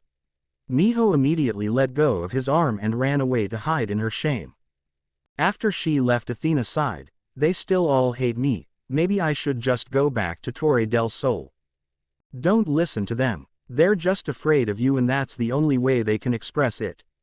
Miho isn't a bad person, she's just weird, Zangetsu said empathetically. So, what do you think? Athena asked after a long silence. About what? He said as he cocked his head. Athena looked away. About her liking you more than she pretends to. Zangetsu shrugged. I don't know. I guess it's kind of cute. Cute, huh? Don't dodge the issue, Zangetsu. Arturo told me you like her a lot. Is that true? Athena said quietly. He nodded. I do, she's very special to me, but this isn't really a pressing concern right now. What's going on with the Hellgate? HMPH. Well, it's kind of unstable at the moment. I was just coming to tell you that I think it would be a good idea if I looked over it personally for a while. Not to mention, the hollows in the Sunlands get rowdy when I'm not around to keep order, Athena explained. Zangetsu nodded. That's very proactive of you, Athena, you're a good leader. Don't let what the others say weigh down on you. I have a lot of respect for the work you put into Hueco Mundo and its people. So you're okay with me going then? She asked uncertainly. He gave her a proud smile. Of course, if you think it's necessary then I have no problem with you staying there for a while. You don't care if I stay or go? She asked again. Do what you think is right, Athena, I trust you. I already told you that I am okay with whatever decision you decide to make, he replied. Athena's lips pursed into an obvious frown. She turned to take her leave. I will leave at once then. Athena, wait, Zangetsu called out as he placed a hand on her shoulder. She turned around with sorrowful eyes. He could almost get lost in those dark blue oceans. What? She asked. Zangetsu embraced her in a hug. Why do you always look so sad, my Sunlight Princess? Sunlight Princess, what are you saying? She tried to speak normally but found herself becoming emotional. I'll go with you, Athena, maybe some time away from the others will cheer you up, Zangetsu replied. Why you will? She exclaimed joyfully as he broke the hug. She gave him a longing look. But, what about Miho? What about you? He countered. Athena's face darkened as she leaned in to kiss him. Right before she did, however, Ichigo returned to reality. Hueco Mundo, Torre del Sol, Ichigo, X. Ichigo looked at Athena's sad expression. Why do you look so sad, Sunlight Princess? Athena's jaw dropped and tears freely began to fall from her face. What did you just say? Zangetsu, you're really Zangetsu. Before Ichigo could even reply, the lavender beauty charged over to him as best she could in her injured state. She ended up tripping upon reaching him and fell forward, catching herself on his chest. Ichigo could hardly believe how quickly her emotions took over as she clasped onto him tightly. I tried to get to you in time. I really did. I was too late. Please forgive me, I'm so sorry, I should have been there for you. It's my fault you died. Ichigo wasn't really sure how to respond in this situation. He did the only thing that seemed appropriate in the situation as he slowly wrapped his arms around her in an embrace. He had no idea what to say to the woman in this situation and chose to remain silent. Everyone watched this scene with disbelief. Ulquiorra rose a brow shocked. What are they doing? The alphas all seemed completely lost as well. Dusk leaned over to Eclipse. What just happened? She realized he's Zangetsu. I'm guessing there was some history there, Eclipse deduced. Umbra looked around at the landscape and shook his head. That great battle, and it ends like this. An embrace. Yin and Yang were flabbergasted by what they were seeing. Yin couldn't help but feel a lump forming in her throat at seeing Athena in such a vulnerable state. Soifin watched the gesture with genuine awe. He embraced her, even after everything that they said and did to each other. This is almost poetic. Does Athena love Zangetsu? If white is Zangetsu reborn, I wonder what that's going to mean. Athena looked up at his eyes. I see it now. I could never forget those eyes. If you remembered me, why did you fight us, Zangetsu? I'm not the same Zangetsu that you knew all those years ago. I have his memories, and he and I are one, but it's not the same. I am Ichigo and I'm his reincarnation. Ichigo explained. She frowned. Of course, death claimed you after all. I'm just happy that you're alive in some way. Why are you trying to war with the Shinigami? What's really going on with everything? You seem so bitter. I think we should have a talk. I'll explain everything about who I am and what's going on in Hueco Mundo, Ichigo replied calmly. If only they had reached that point before glassing half of this desert. Ulquiorra thought to himself. Athena finally gained her footing as she let go of Ichigo. She nearly fell again, but he caught her arm and supported her. Come inside the tower. There's some things I will tell you about as well, Athena stated as she guided the way. The two of them passed by Soifin, who made direct eye contact with Ichigo. The dark-haired woman's expression was unreadable, but she stared at him with eyes full of emotion. As they passed, Ichigo was kind of surprised to see Soifin follow them. Everyone else quickly followed suit as well. Inside of Torre del Sol.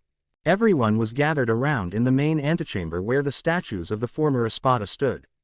The past hour had been spent talking about how Athena got there, the Great Purge, all the events of Ichigo's rise to power, and the conflicts he was now up against.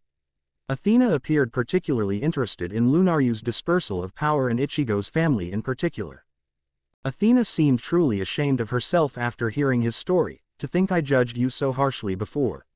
I am sorry, Ichigo. I can understand your feelings. The Shinigami have certainly not given you any reason to let them be.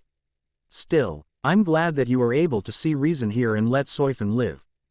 It's all right. I just feel stressed out about the whole situation. When I heard about this place form Ulquiorra, I had to come see it for myself. Right now we're in a position where we can't do anything until the entire army is fully trained. You understand why I had to guard it all of these years though, right? She asked. Ichigo nodded. Yeah, the Hellgate, that's a noble cause. One I can fully support. Athena nor Soifin mentioned the former Espada to him that came through as Togebitos, and neither one thought it was a good idea either. This lack of detail did not go unnoticed by Yin and Yang though. The blue-haired woman in particular found it oddly suspicious. Captain Shiba and all of the others, they have no idea, Soifin said aloud as she stared at Ichigo. No idea about what? He asked. That you're not crazy or evil, you're just protecting this place from them. I can't even believe I'm saying this, but I can understand why you did all those things now. I mean, the whole deal with your sister, and your father. It really shows that you still care about them, Soifin stated. Ichigo nodded. Yeah, and my other sister Yuzu is currently a prisoner of the Quincy's. Rescuing her is honestly my first priority. At least I know Karen won't come to any harm so long as my dad's around in the Soul Society. So what happens now? I guess I'm one of you guys now, huh? Soifin asked uncertainly and somewhat anxiously. Despite their long talk, she still didn't know where she stood. If you want to be, if you truly believe that what we're doing here is right, Ichigo replied. I can't believe I'm saying this, but I do now. My only request is that you try to give the Shinigami a chance. Not everyone is a corrupted noble. I understand some of the captains have to die, but don't take it out on the innocents in the Seraiti, Soifin responded passionately. You're like a different person now, Soifin. Ichigo nodded. I can respect that request. She looked him in the eyes for a long, somewhat awkward moment. What you did to me was horrible, but I'm glad it happened now. Hey, before I thought you were like the end-all be-all Lord of Evil, you know. It's funny, it almost feels like we're the bad guys and you hollows are the good guys. I've done some pretty terrible things and a lot of my followers are psychos, so I wouldn't go so far as to say we're good, but we're certainly not the monsters the Soul Society portrays us to be, Ichigo said, nodding. I just have one question though, why do you want to kill the Soul King? Don't you know what happens if he dies? It'll destroy all the worlds, Soifin explained. Ichigo frowned. It's more of a personal issue for Sosuke. He has me convinced that the Soul King is bad. How would he know? The only people that have ever seen the Soul King are the Royal Guards, the Zero Squad, Soifin explained. My memory of Zangetsu's death, he also wanted to overthrow the Soul King. I don't really know why though, Ichigo answered honestly. Athena seemed interested in the topic. I believe I can answer that. Shortly before the war started, my brother discovered what Zangetsu's, your, Okayan was for. Okayan. Zangetsu had an Okayan. Soifin gasped. What's an Okayan exactly? I remember dreaming about it, and a hell butterfly, Ichigo said deep in thought. An Okayan is a key to the Soul Palace. The only people that have them are people that have some connection to the Zero Squad or the Soul King. I believe the Shibas were the last family to get one, Soifin elaborated. Could it be that your relation to the Shiba clan has something to do with this? Soifin wondered. Athena shook her head. No, because Zangetsu had it thousands of years ago when he was a Vasto Lord. Then how would he have had it then? Soifin asked with frustration. I don't know. That was something all of us wondered, Athena shrugged. Ichigo recalled his dream with Arturo and looked at Athena uncertainly. Whatever happened to that Okayan anyways? Arturo was the last person who had it. You left it with him for safekeeping, I believe. Could be possible that he died with it, Athena sighed. Damn. Barragan told me that Arturo went to the Soul Society after leaving him in charge of Las Noches. I guess we're not getting that Okayan back anytime soon, Ichigo said in annoyance. It does not matter, Ichigo, you're better off focusing on this three-way war first anyways.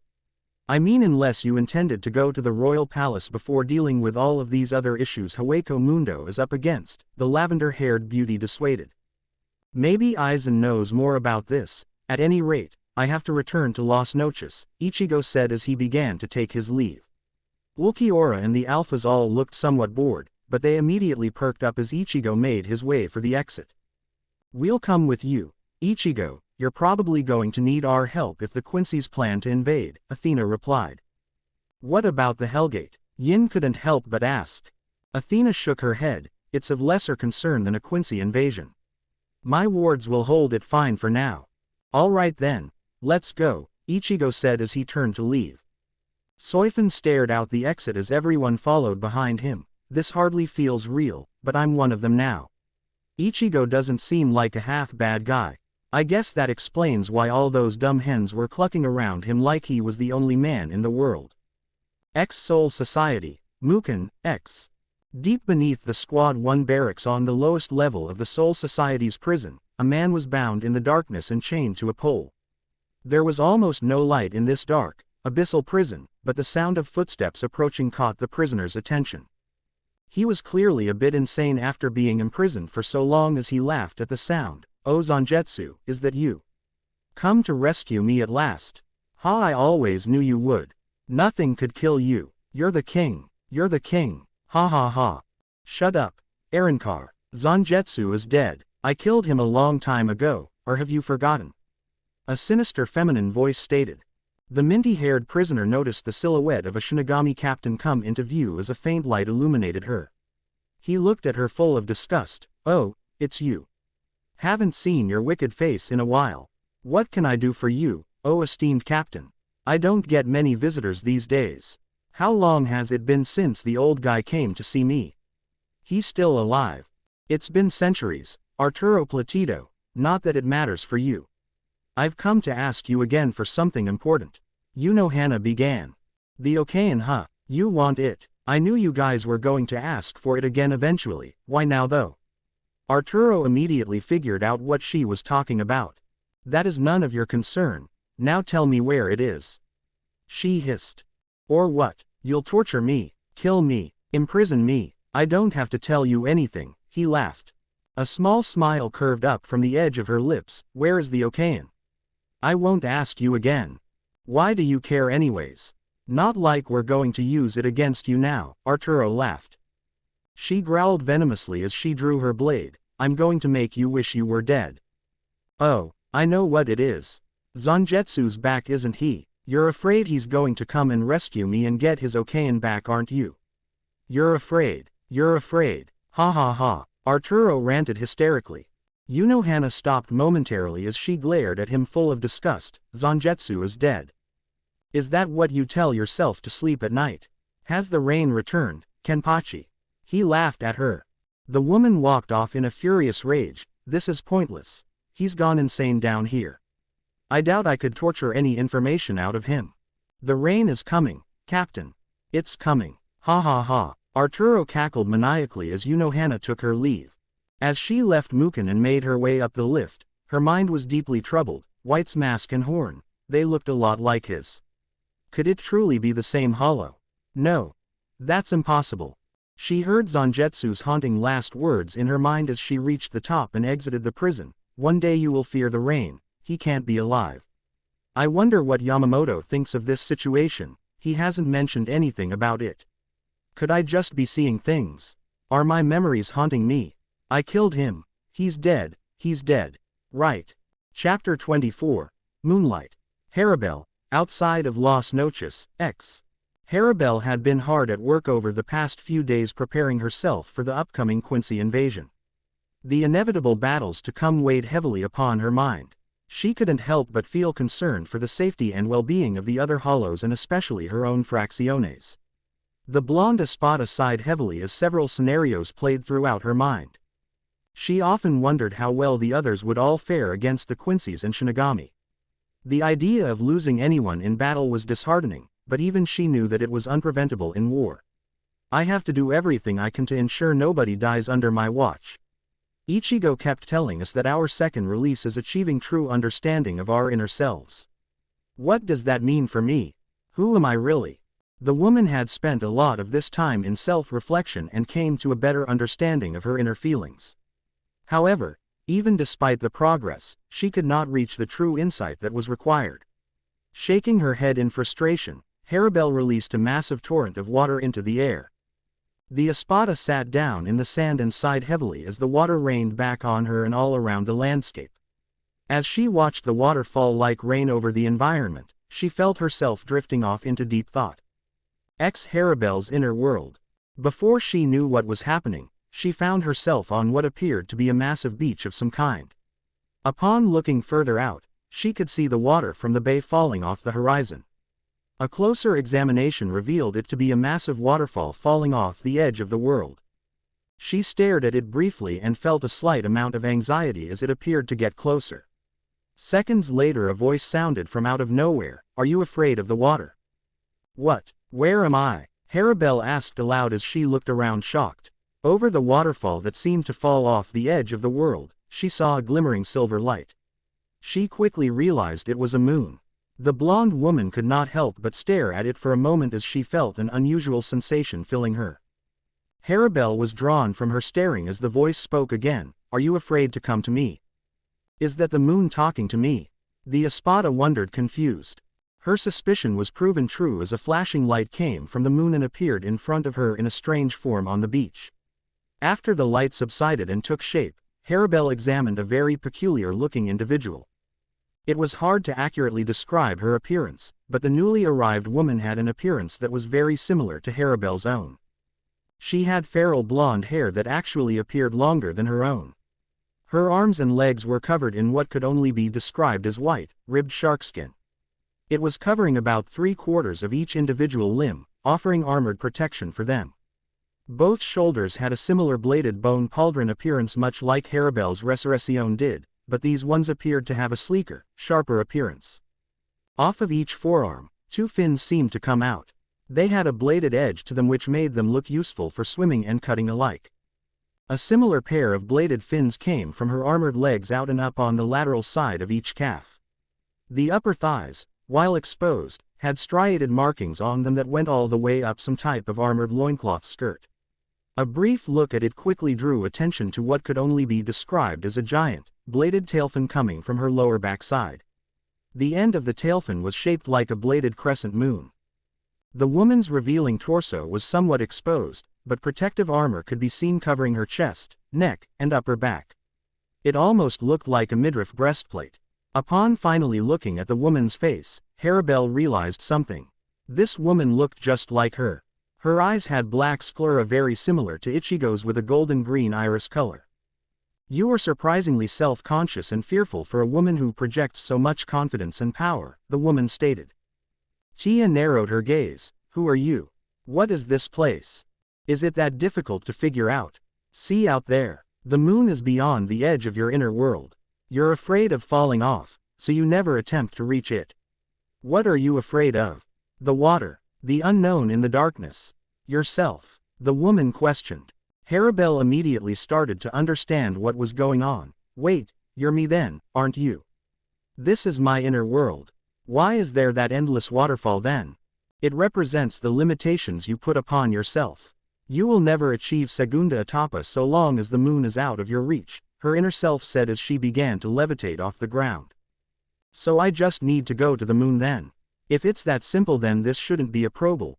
Harabel stopped mid-sentence as the edge of world appeared to be right off the edge of the beach now. Her anxiety began to rise for reasons she could not explain as she took a step closer. Why is it getting closer? She said concerned as her inner world shifted. Are you scared? The inner Harabel asked again. No, I'm going, she said taking a deep breath as she began to walk into the dark water towards the massive waterfall going off the edge of the world.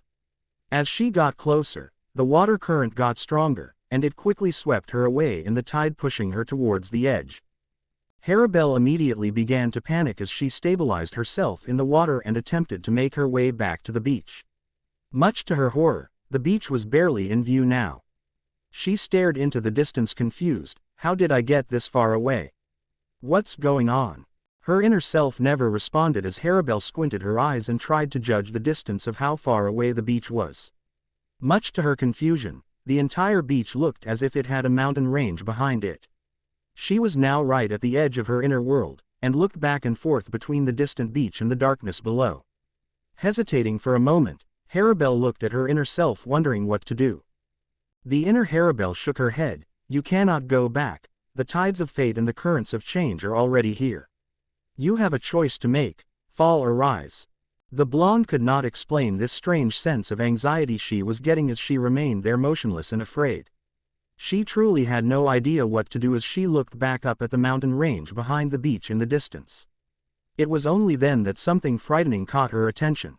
She felt her stomach do a flip and her heart skipped a beat as she realized that mountains were closer now. Her eyes went wide. Those aren't mountains, they're waves. Towering waves came crashing over the island beach as they came ever closer to Harabel, who found herself subconsciously drifting closer towards the waterfall over the edge of her inner world. She looked desperately at her inner self who appeared calm. The inner Harabel shook her head and began to fly into the air over the edge. There was nothing but an endless pitch-black abyss over the edge of the waterfall beneath her. Her inner self spoke calmly. Make your choice, coward, give into the inevitable tides of fate, or take the leap of faith. The blonde's eyebrow twitched as she felt a strange tingle of anger well up from the ultimatum. She looked over towards her inner self which had a stoic smile. Tia glared at her. I am no coward. And here I thought you were finally becoming worthy, but it appears I was mistaken. If Ichigo saw you now, he'd be ashamed. It won't be long before you're irrelevant at this rate. What more do you have to offer him? How could you possibly expect anyone to trust you if you cannot even trust yourself? Inner Tia said calmly. The blonde Espada was now starting to get irritated by her inner self. She cracked a fist imposingly. If you're trying to piss me off, then you've succeeded. Oh, and what are you going to do? Fight me, the inner Tia countered. You bet I will. I'll prove to you that I'm not scared, she said somewhat angrily. There's some emotion, and here I thought it was all buried down there, her inner self said coolly as she looked over the edge of the inner world. The mountainous waves were now very close. Harabel wasted no time opening with her resurrection as she flew after her inner self. Much to her surprise, the inner Tia began to fly away. It wasn't long before Harabel found herself flying after her towards the moon. As she got closer, her inner world appeared to get brighter and brighter. Before she knew it, they were now close to the moon in the sky. Her inner self stopped as they got there and turned around with a grin. Good to see what motivates me, huh? What? Harabel questioned. She never got an explanation as her inner self manifested what appeared to be a trident made out of yellow and black spiritual energy. Tia had no time to react as the energy trident was thrown at her, harpooning the woman and sending her flying down below. As she descended, she realized that she was falling over the edge of her inner world along with the massive waves. Much to her disbelief, however, a rising tide of water shot from the endless abyss, filling her inner world with water leveling it out. As she landed in the water, she found herself floating on top of a now peaceful ocean with the full moon directly overhead. Hueco Mundo, Harabel. Tia found herself back in Hueco Mundo in the form of her inner self. The blonde looked around incredulously at her new form. I did it. I achieved Segunda Etapa, she said uncharacteristically excited as she examined her new form. Testing out her abilities, she summoned a massive energy blade similar to how her first form's blade looked and swung it around a few times. It changed shape several times as she molded it into a trident. Aiming it in the air, she fired a powerful beam into the sky. Upon doing so, Harabel noticed something peculiar. The moon appeared more gibbous than its typical crescent self. Ex Hueco Mundo, Barragan. The former Hollow King and proud Primera was deep in the desert reflecting on his progress. All of this time I have been training and developing my powers into a more refined state. I have always been powerful, always a king by right that none could defy. Yet here I stand, unable to grow in power. What else can I possibly do to reach a greater state of being? The Primera shook his head as he continued to contemplate his supposedly capped power. Looking up at the moon, he noticed something peculiar. It was a more filled out now instead of a being the small crescent. His eyes widened as he stared at it. I can feel the moon, what happened to it? As he continued to stare at the moon in the sky, Barragan felt its gravity intensify around him, forcing him into a state where he could not move. The entire world around him appeared to be compressing as he felt himself almost flying towards it. Barragan's inner world, X. Barragan found himself in a very strange place in comparison to Hueco Mundo. The stern older man looked around cautiously as he noticed he was standing in what could only be described as a shattered field of floating rocks in a pitch-black and empty space. As his gaze loomed over the horizon, he saw something unusual. It appeared to be a shattered moon. It was then that he realized that the floating rocks all around him were chunks of it that were broken off. He looked down and noticed that there was nothing beneath these shattered chunks but empty black space. Oddly enough, he saw stars and light all around him, which gave Barragan the impression that he was in the cosmos. The sight of the shattered moon in the horizon was quite a disturbing image to say the least. It seemed as if half of it had been broken off and that he was on one of the floating chunks. As he looked at it, the former king wondered if it was Hueco Mundo's moon. His thoughts were confirmed as he heard the something land behind him on an adjacent floating moon chunk. Though it was far away, he could see clearly what it was. Opposed to him stood a towering and imposing knight. The knight had silver-gray bone armor from head to toe, which was accentuated by a long flowing black and purple cloak. His breastplate had a bony rib cage design over it which clearly looked skeletal in nature. That, as well as the hollow-shaped skulls on his pauldrons, gloves, and greaves, gave Barragan the impression that this was some type of skeletal knight. Even the knight's armored head was a skull which had spikes and crown-shaped extension coming from it. This skull knight had glowing purple eyes and oozed a black and purple aura of spiritual power. Barragan, being the blunt person that he was, immediately spoke his mind. "Identify yourself, Skull Knight. Who are you, and where am I?" The knight replied in a similar voice to his own, but much more resonantly as it carried a terrifying echo. "I am what you are not, but what you should be." Glaring at this Skull Knight with anger, Barragan growled, "You question my sovereignty. I am a king. Any man that must say so as much as you do is no true king. You cling to titles, but like the chunks of the moon in this place, your claim is fleeting and broken. Like sand falling from a grasped hand, your desperation to hold power has been futile," the Skull Knight replied. The Primera grunted in disapproval but chose to not speak as he simply awaited for the knight to make his point. After a brief silence, the knight spoke again. "You have learned patience, trust, and humility quite recently. You realize it is better to listen than to argue and question what is happening right now." Barragan simply remained silent as he let the knight continue talking. "I am not one for wasting time on meaningless exchanges. Deep in your heart, you know what this place is, and who I am. You have come here for your Segunda Etapa. That power can certainly be found here," the knight explained. "Then tell me, what must I do to get this power?" Barragan asked. "The moon must be whole, and so must you," the Skull Knight answered. Barragan looked at the drifting mountains of moonrock floating all around them and shook his head. "How? What holds all things in place? What makes a rock fall when dropped?" The knight responded with a riddle-like question. "Force, pressure, gravity." Barragan tried to answer as he looked around at the massive chunks of the moon. "Yes, only gravity can keep the moon held together," the Skull Knight nodded. "But I have no such power. My power is over time and decay," Barragan said, shaking his head. "Time dilation is a side effect of gravity. Time moves slower in stronger gravity in comparison to things around it. You know this, it is why your own powers do not affect you. Time and space are relative and they are dictated by gravity. Your powers go far beyond what you think they can do. Hasha de singularidad," the Skull Knight said resoundingly. Barragan's eyes widened with shock as he saw the Skull Knight conjure an axe very similar to his own. It was pitch black, crescent moon-shaped, and the weapon seemed to glow with light. It almost looked like an eclipse given the white glow around the pitch-black weapon. As the knight held it overhead, the weapon began to draw all nearby light into it. Moments later, Barragan felt his current moon chunk moving closer towards the Skull Knight's. At the center of the axe between its two crescent head blades, was a pitch-black hole. Barragan could sense the greatest amount of power coming from this hole as an event horizon of light surrounded it. Everything around it almost seemed to distort, much to his amazement. "Do you know what a singularity is, Barragan?" the knight asked as Barragan's moon chunk began to rip apart by pieces. The closer the chunks got to it, the more stretched and contorted they became. Lifting his singularity axe above his head, the Skull Knight stared Barragan down with intensity. "This is your true power, Barragan."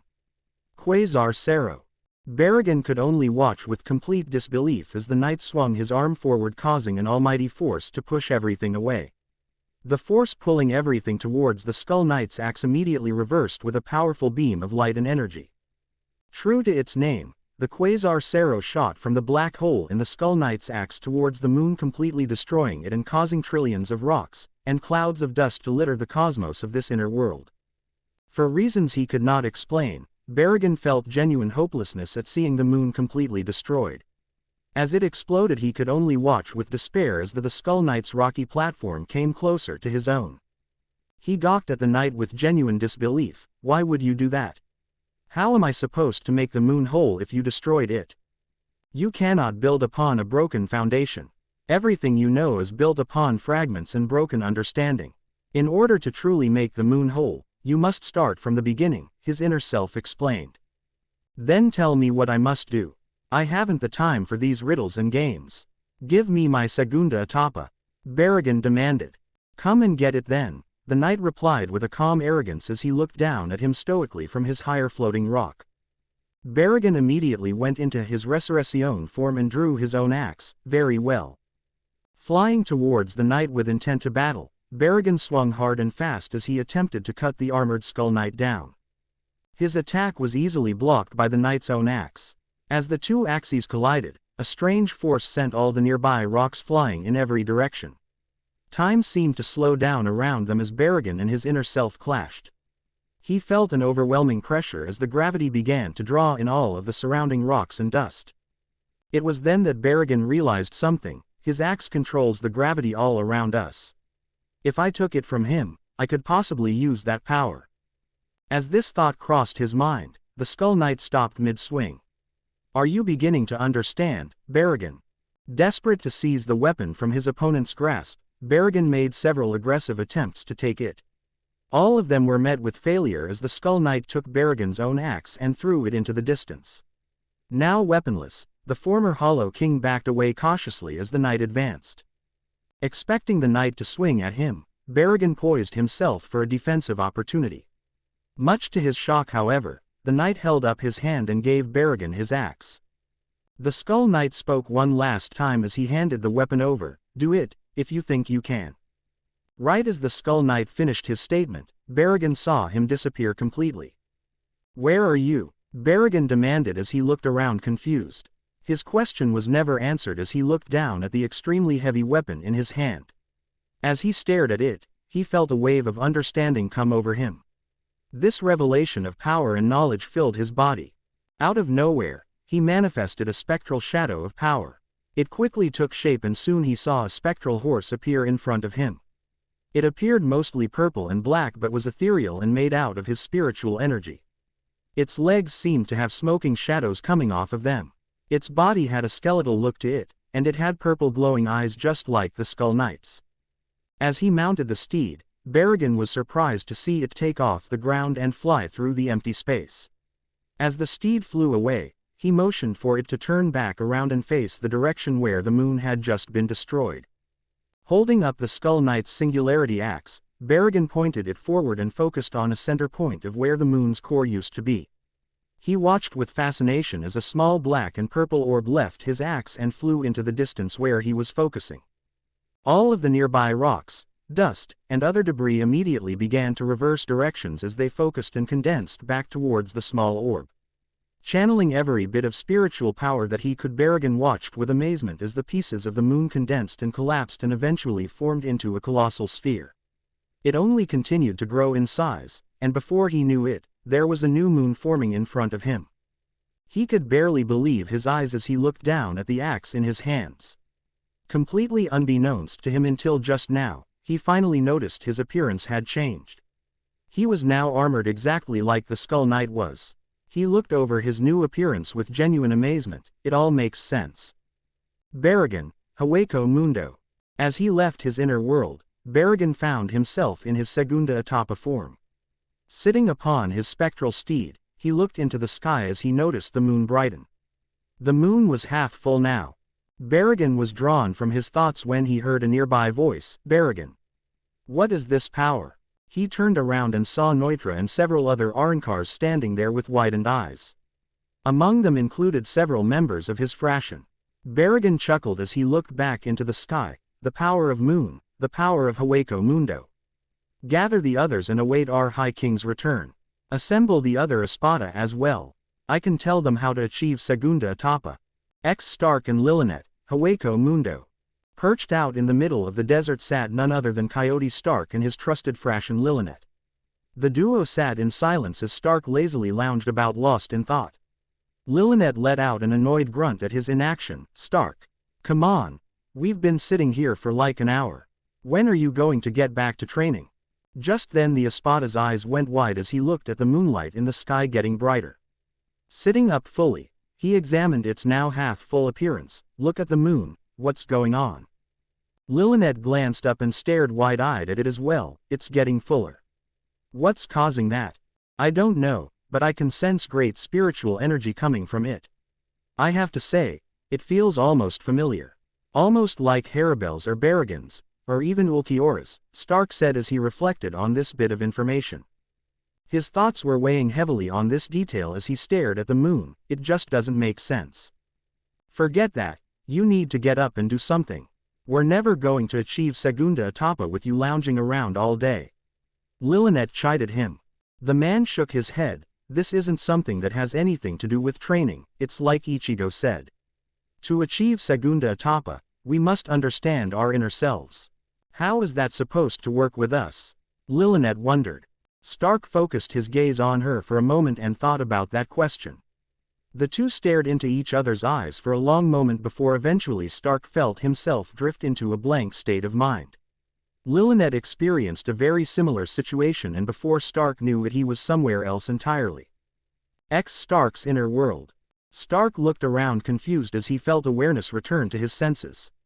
He found himself in a completely unknown location, much to his disbelief, but luckily Lilynette was still there. She was quick to regain her senses as she sat up and looked around confused. Where are we, Stark? It was a desert mountain range like Hueco Mundo, but it was dark and mostly covered in forests and streams. These Badlands were certainly not the most ideal location, but nothing about it really seemed unusual to him until he looked into the distance. There he saw what could only be described as the largest mirror he had ever seen. It was probably more accurate to call it a gateway of some kind. It appeared to be reflecting the moon's light towards them, which made it extremely noticeable. True to his theory of it being a gateway, a ripple crossed the mirror, and from it a figure came forth. This was greatly alarming to Stark and Lilynette, but they chose to say nothing as they took in this new arrival's appearance. It was hard to distinguish exactly what they were looking at. Stark's face was no longer blank, as he stared at the individual. Who is that? Lilynette wondered as she stared at the figure. He had a great resemblance to both of them in many ways. Physically he looked a great deal like Stark, but there were notable differences. His wolf-like, anthropomorphic features most notably distinguished him. His feet were clawed paws that were lined with fur all the way up his legs. Silver armored plates could be seen covering most of them. A similar theme could be seen from his arms, but his hands were still human-looking with long claws. As he examined the wolf-like limbs closer, he even noticed a tail. Further up the man's body, his chest and back were bare of the white fur, but over it a bandolier-shaped plate harness was present. Strapped to his back was probably the largest pair of rifles Stark could imagine. They were both crossed with their barrels aiming upward. The weapons appeared to have a very similar appearance to automatic rifles, and they had a radiant blue glow coming from their bayonets, which were made out of spiritual energy. Blue moon-shaped patterns also decorated his body, and they seemed to glow with energy. The man's face was like Stark's, but his eyes were blue within black and had a feral look to them. Fangs were present as well as what looked like wolf ears. He had horns much like Lilynette's and brown hair exactly like Stark's. The only difference was the addition of white streaks. Hey Stark, that guy looks a lot like you, Lilynette stated the obvious. The man, having remembered Ichigo's explanation about Segunda Etapa, nodded as he spoke. That's because he is me, my inner self, I'm guessing. That would be incorrect of you to assume, Stark. I am not your inner self. I am not a part of you. It is the other way around. You two are a part of me, the man stated. His eyes widened as he looked over the man's form again. How does that work? This is our inner world, isn't it? Wouldn't that make you my Zanpakuto spirit? For a normal Arrancar that would be the case, but you two are anything but normal. I am the combined power, aspiration, and mind of you two. I am the original version, before the split. You are actually my inner selves, he answered. Before the split, huh? So you're our original form. Stark reiterated to himself as he looked between Lilynette and the mysterious progenitor. He just said that, Stark. Lilynette sassed with a hint of annoyance. The man looked at the true version of himself curiously. So if we're here, then that means you have what we seek, our Segunda Etapa. Yes and no. There is no way for you to achieve Segunda Etapa with a split soul.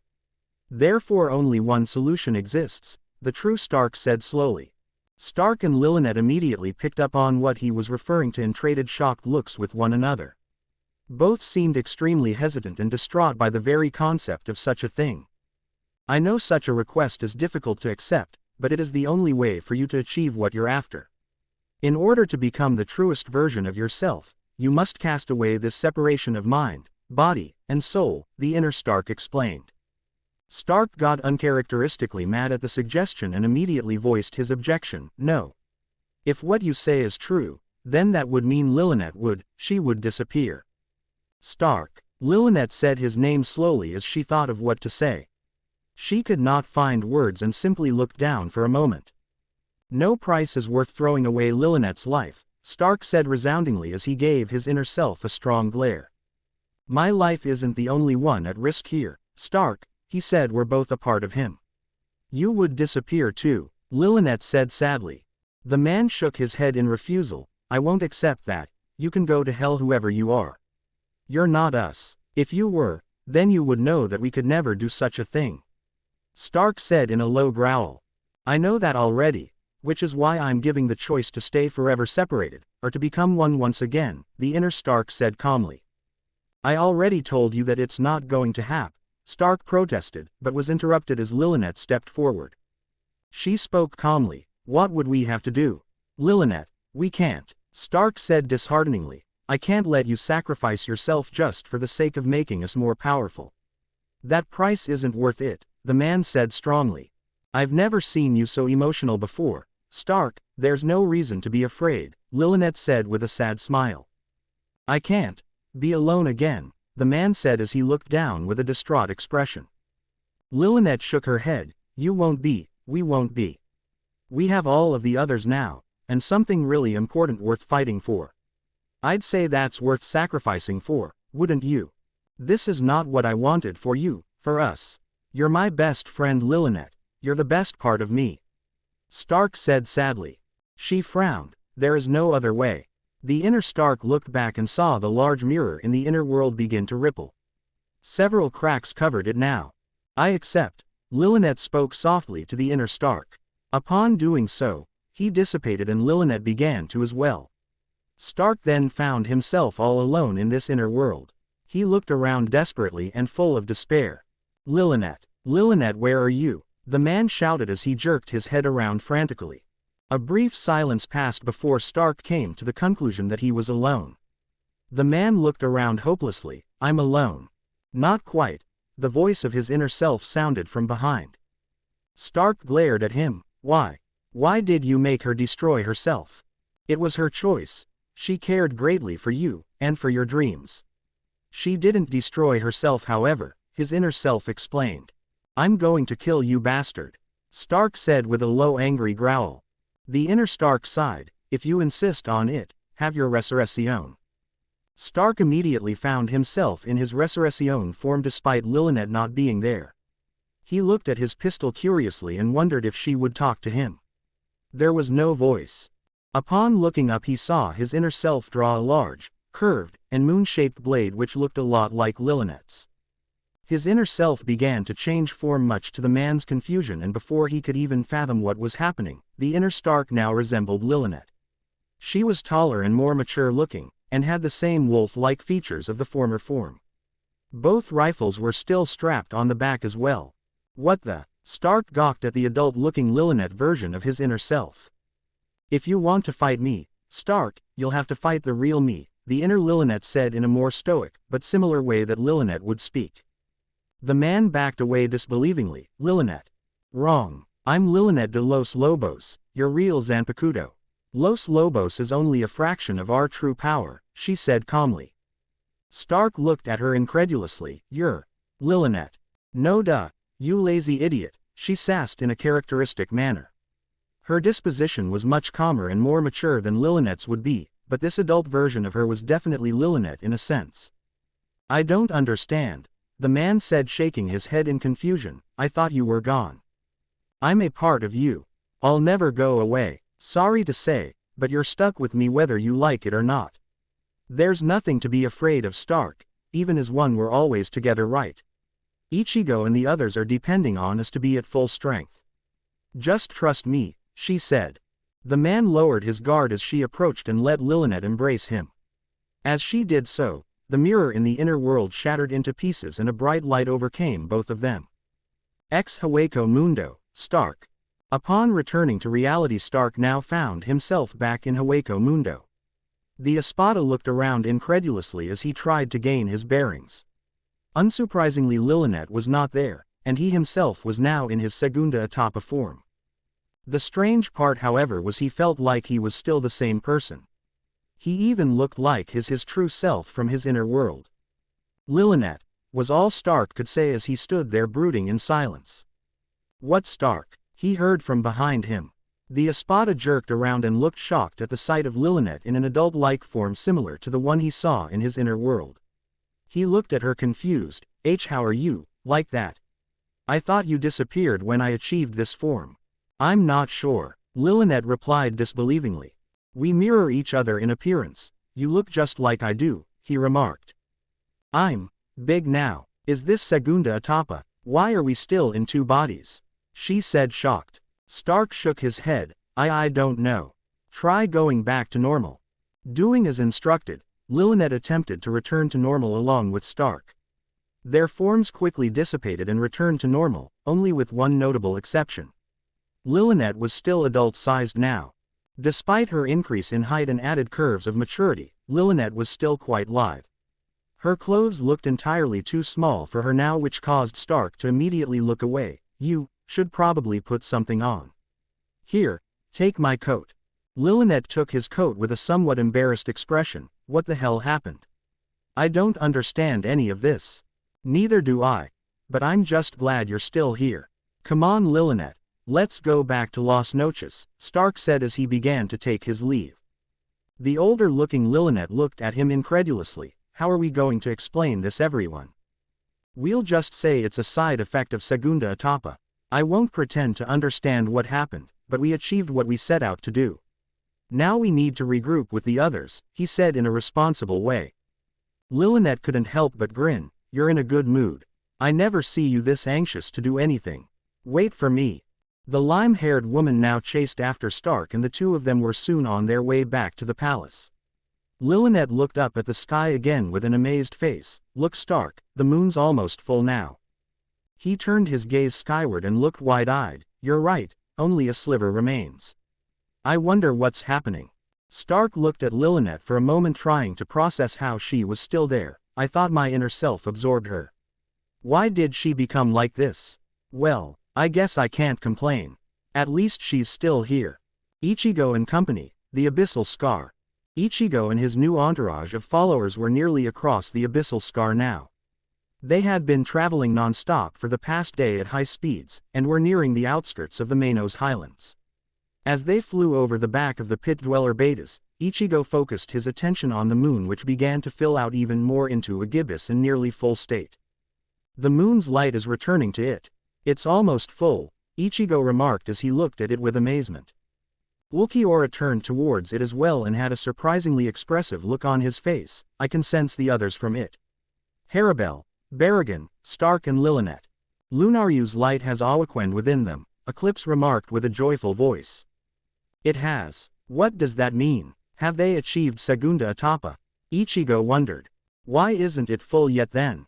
Athena asked as she examined the nearly full moon.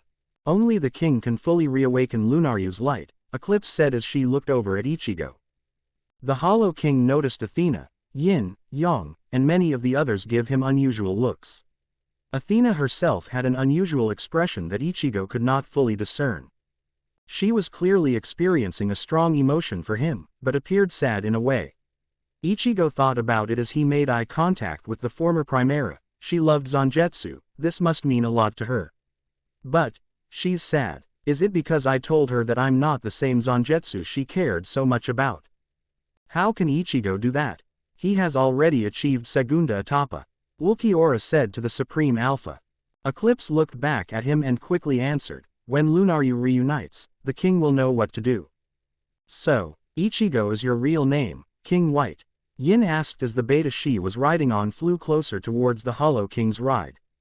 Ichigo looked over at the blue-haired Arrancar. Yes, it is. Haven't you been listening? Well, of course I have, but I just wanted to ask you something. Why does everyone call you White if Ichigo is your actual name? You neglected to mention much on that part when you told us a bunch of stuff earlier, Yin explained. Athena, Yang, and Soifan all stared at the orange-haired Hollow King as they found the question very interesting. The pit dwellers appeared less curious, but were also paying him glances in anticipation for his answer. The Cerro Espada thought for a moment. Well, I didn't know my actual name until I was a Vasto Lord. By then most of Hueco Mundo already knew me as White. How come they didn't call you Orange? If they were going to name you after a color, then I would say that would be more appropriate. Yang joined into the conversation as she stared at Ichigo's hair. Ichigo shrugged. I don't know. Why don't they call you two red and blue? Fair point I guess, Yang said, feeling somewhat embarrassed. After a moment of silence, Ichigo answered them. I think it was because my Ajuka's form was a giant white dragon. I was also a white Jillian back when I first gained sentience as a hollow. The name has always stuck, I suppose. Athena stared at Ichigo surprised. Your Ajuka's form was actually a white dragon. Yeah, what's so weird about that? Ichigo asked. Soifun spoke up for the first time in hours. Didn't you say Zangetsu was the only dragon hollow that ever existed, Athena? The lavender-haired beauty nodded. Yes. I did. You truly are Zangetsu reborn, Ichigo. It would seem so, Ichigo said with thoughtful look on his face. So, what's Las Noches like? Yin changed the subject after a brief silence. Ichigo shrugged. Well, it's not what it used to be, but I intend to build it back up once we're done with this war. Las Noches is a very large palace filled with thousands of hollows. More become Arrancars each and every day, so it hasn't been looking as empty lately. Eventually I want to build a city around it like the old kingdom had. Forgive me for being blunt, but what will become of us there? How will you incorporate me into your hierarchy? I was the Primera. Do you intend to make me join your Espada, or would you prefer that I stay an independent ally? Athena asked carefully. That's a good question. Is she going to join the Espada, Ichigo? She is certainly powerful enough to be a member considering she has a second release and she was the former Primera, Ulquiorra noted. Ichigo glanced at Athena uncertainly. I'm not sure how well received that would be by the others. Barragan in particular would definitely take offense at you trying to take his rank from him. Granted, he did think highly of Arturo, so it's entirely possible that Barragan might actually accept you. Arturo. Your current Primera knew Arturo. Athena gawked at him with widened eyes. Apparently Arturo survived the first war with the Shinigami. He left Las Noches to Barragan before leaving. Barragan had a high opinion on your brother and of the old empire. I've never met Arturo personally, but I have had dreams about him and some of the others, Ichigo replied. The others. Why, you remember them? Which ones? Athena slightly stuttered as she tried to maintain her composure. Other than you and your brother, I had a vision of Miho, Tama, and Yuvha. They all seemed like good companions, Ichigo remarked. Yin, Yang, and Soifun all looked shocked that Ichigo would mention those names, having recently seen the dead Espada as Togebitos. They all glanced over at Athena with concerned looks only to find that the lavender-haired Arrancar was caught off guard. Athena's face showed a noticeable amount of shame as she looked down into the darkness of the abyssal scar. They were very kind and noble hollows. They had great reverence for you. I miss them dearly. I wonder why. In my vision of Athena, I distinctly remember her mentioning that the other Arrancars did not like her and Arturo. I doubt she was very close to Arrancars like Miho. Is she just trying to honor their memory by pretending like she was close with them? Or maybe she did care about them in the grand scheme and that vision was only a brief look into a deeper relationship. Why does she look so ashamed? Does she carry the weight of their deaths on her conscience for not being able to save them? Ichigo brainstormed as he did his best to figure out Athena's reaction. Soifun was quiet, but her gaze was affixed on Athena, Miho, Tama, and Yuvha. Weren't those the names of the hollows we saw come out of the Hell Gate? Oh damn, I'll bet Athena's nervous about him finding out about them. I wonder why she neglected to mention it to him. She does not seem to have any intent of plotting against him, but she definitely doesn't want them in the picture. How strange. Yin and Yang both had a similar thought process as Soifun on the matter, but knew it best to stay quiet about the situation. They had no idea why Athena kept the Togebitos a secret, but figured it wasn't their place to ask why. Athena finally decided to change the subject to avoid any more awkward silence and staring. So what is to become of me then? Am I to be one of your Espada, or am I to assume another role? Well, the outcome mostly just depends on what you want. Do you want to be a part of my Espada, Athena? Ichigo replied. Athena looked away doubtfully. I don't know, it isn't my intention to bring conflict or petty rank disputes into your kingdom. I do want to help you though. Perhaps a special position could be made for her. Yin suggested. That's a great idea. Lady Athena could be made High Priestess of Hueco Mundo or something, Yang added enthusiastically. Ichigo looked at the former Primera curiously. What do you want, Athena Platito? Before I decide on anything, I would at least like to know if you have a preference. From what it sounds like, you already have enough problems to deal with and I would not want to burden you further. From an objective and logical standpoint, I am probably better off not being one of your Espada, Athena replied. But from a personal standpoint, you want to be. Ulquiorra cut in. The lavender-haired beauty looked away. I would feel more comfortable meeting your Espada before accepting a place within their ranks. It's only worth it to me, if they do not take offense. Their opinions carry a great deal of weight to me, but ultimately I get the final call on whether or not you get to be an Espada. I'll see how they react to you before making any decrees though, Ichigo said thoughtfully. The lavender-haired Arrancar nodded with understanding. That is a fair answer, Ichigo. I will respect whatever decision you make. It's like night and day with you two. Just yesterday you were mortal enemies fighting to the death. It's funny watching how submissive the Arrancar woman has become. Umbra interrupted their conversation with a slight chuckle. Submissive is the wrong word to use here, Umbra. She is simply showing respect towards Ichigo as he is technically, Zangetsu, the rightful lord of all hollows. She has no reason to bear him ill will. Eclipse spoke up. So I have a question then. Did Zangetsu have a queen? Soifin asked Athena in the hopes that she could unravel her feelings a bit more. No, Zangetsu had no queen, though there were many that coveted the idea of such a position existing, Athena replied as stoically as she could. I'm surprised you weren't his queen since you were like the second strongest hollow, and a woman. Soifin noted. Athena immediately dodged Ichigo's gaze as she attempted to maintain her passive demeanor. I certainly would have accepted had he ever offered, but Zangetsu never chose a queen. No doubt it was to keep the peace. The only reason most accepted my brother and I into the ranks of the Espada was because we as the strongest Sun Hollows swore fealty to their king. From a political standpoint, me being Zangetsu's queen would have caused strife. Not to mention, he had greater goals and dreams that really prevented him from ever properly addressing the issue. I see, Soifin said blankly, not really sure how to react. Ichigo glanced at Eclipse after a brief moment. What do you know about Zangetsu's connection to the moon? Considering how beautiful and powerful Lunaryu was, I can only speculate that your connection to the moon is somewhat divine in nature, Eclipse replied. Divine, as in heavenly, Ichigo wondered. Yes, though the true nature of such things are unknown even to me, Eclipse said sadly. Soifin's eyes lit up for a moment. Divine. How could he be divine unless he had a connection to gods, or maybe even the Soul Palace itself? Ichigo does want to destroy the Soul King, and I'm pretty sure Zangetsu might have had the same goal. Is there a connection? That Okayan thing that Zangetsu was obsessed with, those visions of the hell butterflies, there's a connection.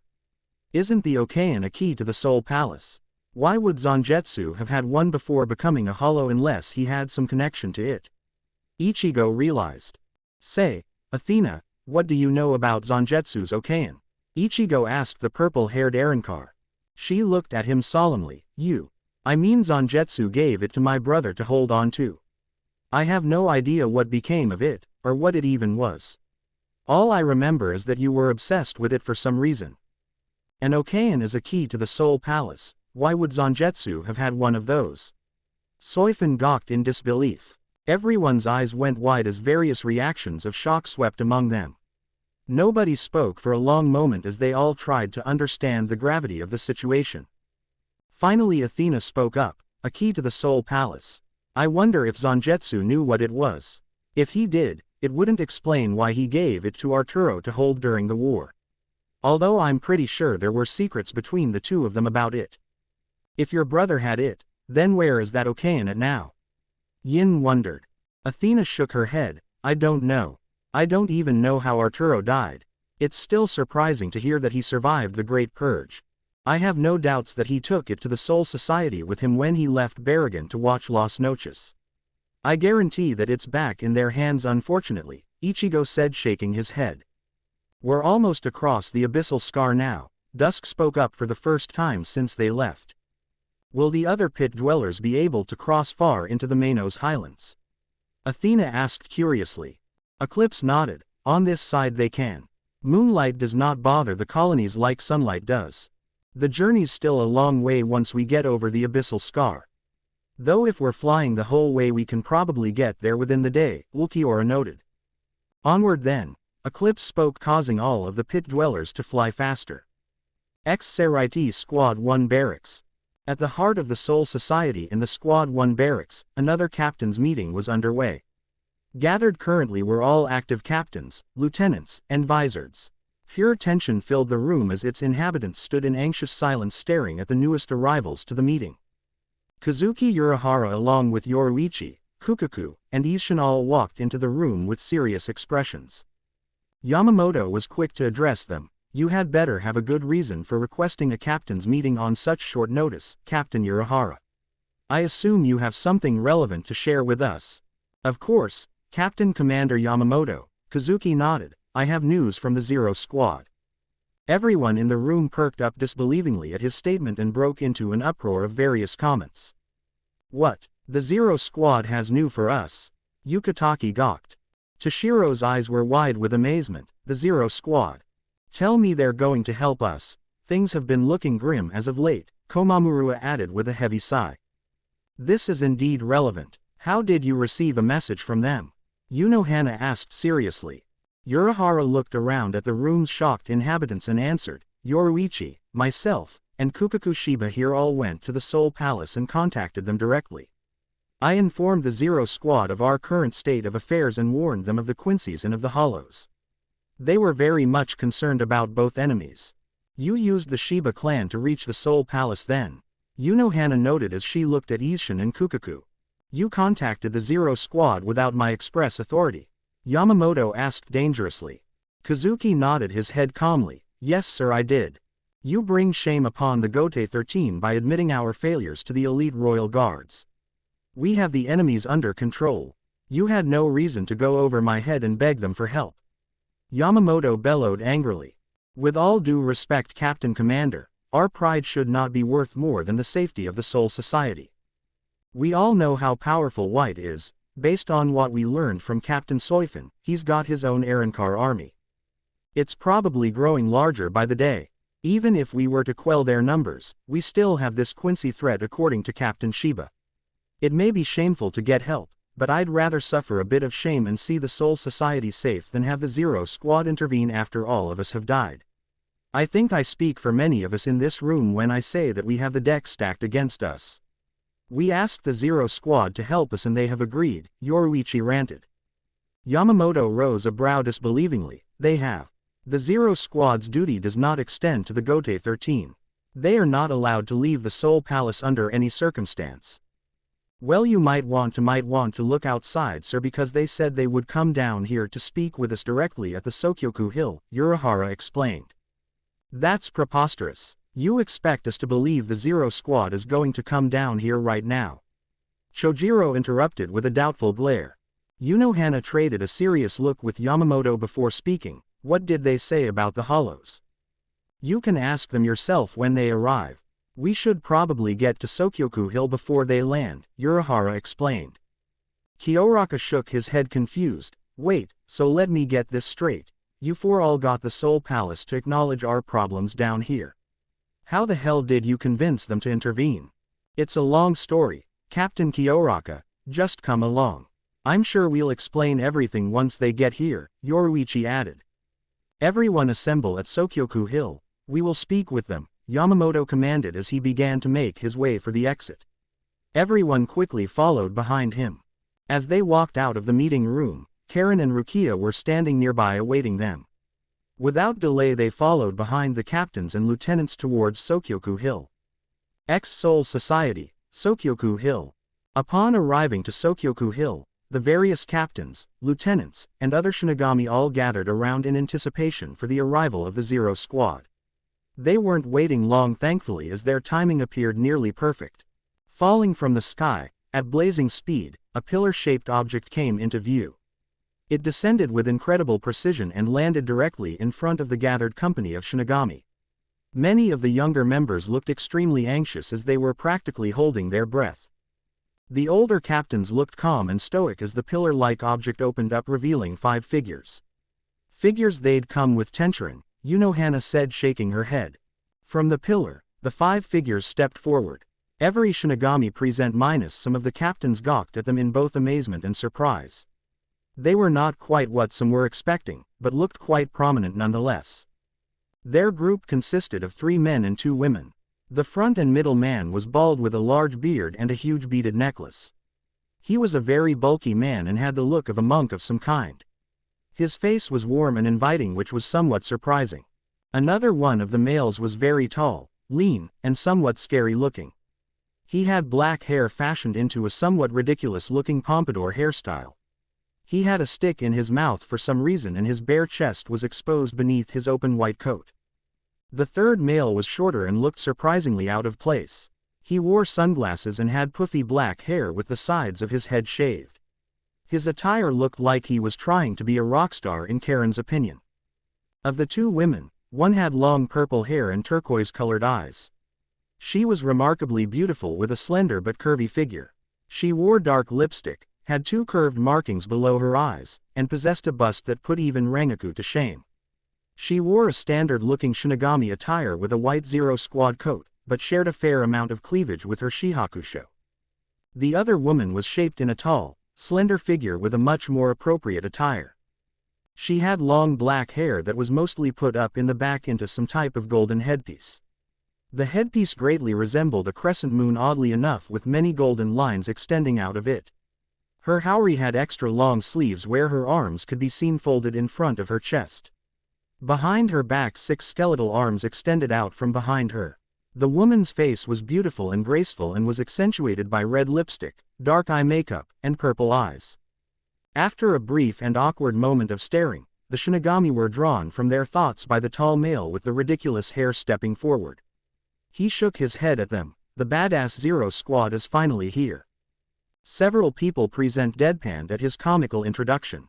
A brief silence passed as everyone looked towards Yamamoto expecting him to say something. "Well, don't just stare at us, you bunch of noobs," the tall dark-haired Zero Squad man said as he looked through the crowd. As soon as his eyes met Unohana's, he immediately walked up to her. Well, if it isn't Unohana. You still trying to be the best medic in the Soul Society? From what it sounds like you're sucking badly. Didn't you learn anything from me?" She gave him a blank stare. "I see you have not changed much, Kirinji." "Is that you, Shinji? And Hiyori too?" the purple-haired woman exclaimed excitedly as she ran over to them. Hiyori uncharacteristically ran to meet the woman in an embrace. "Kiryu. It's so great to see you again. We can save all of this banter for later. I think it's imperative that we get straight to business." Yamamoto cut everyone's conversations short. The bald Zero Squad man that resembled a monk approached Yamamoto with a somewhat serious face. "I see you are just as serious as ever, Genryu Sai Shigekuni Yamamoto. Ikebe Hyasube, it has been too long, my old friend. It shames me that you must come here under these circumstances." Yamamoto spoke respectfully to the large and burly bald man. Ikebe sighed as he met Yamamoto's stalwart gaze. "Yes. I know we promised you that we would never come down here unless you died, but the situation certainly calls for our intervention. What exactly have our people told you and the rest of the royal guard?" Yamamoto asked seriously. Everyone turned to watch them speak as they all stood there in silence. Kirinji spoke up after a brief silence. "Everything. Captain Urahara here informed us that you guys are in need of help against the Hollows. That's some serious weakness if you ask me.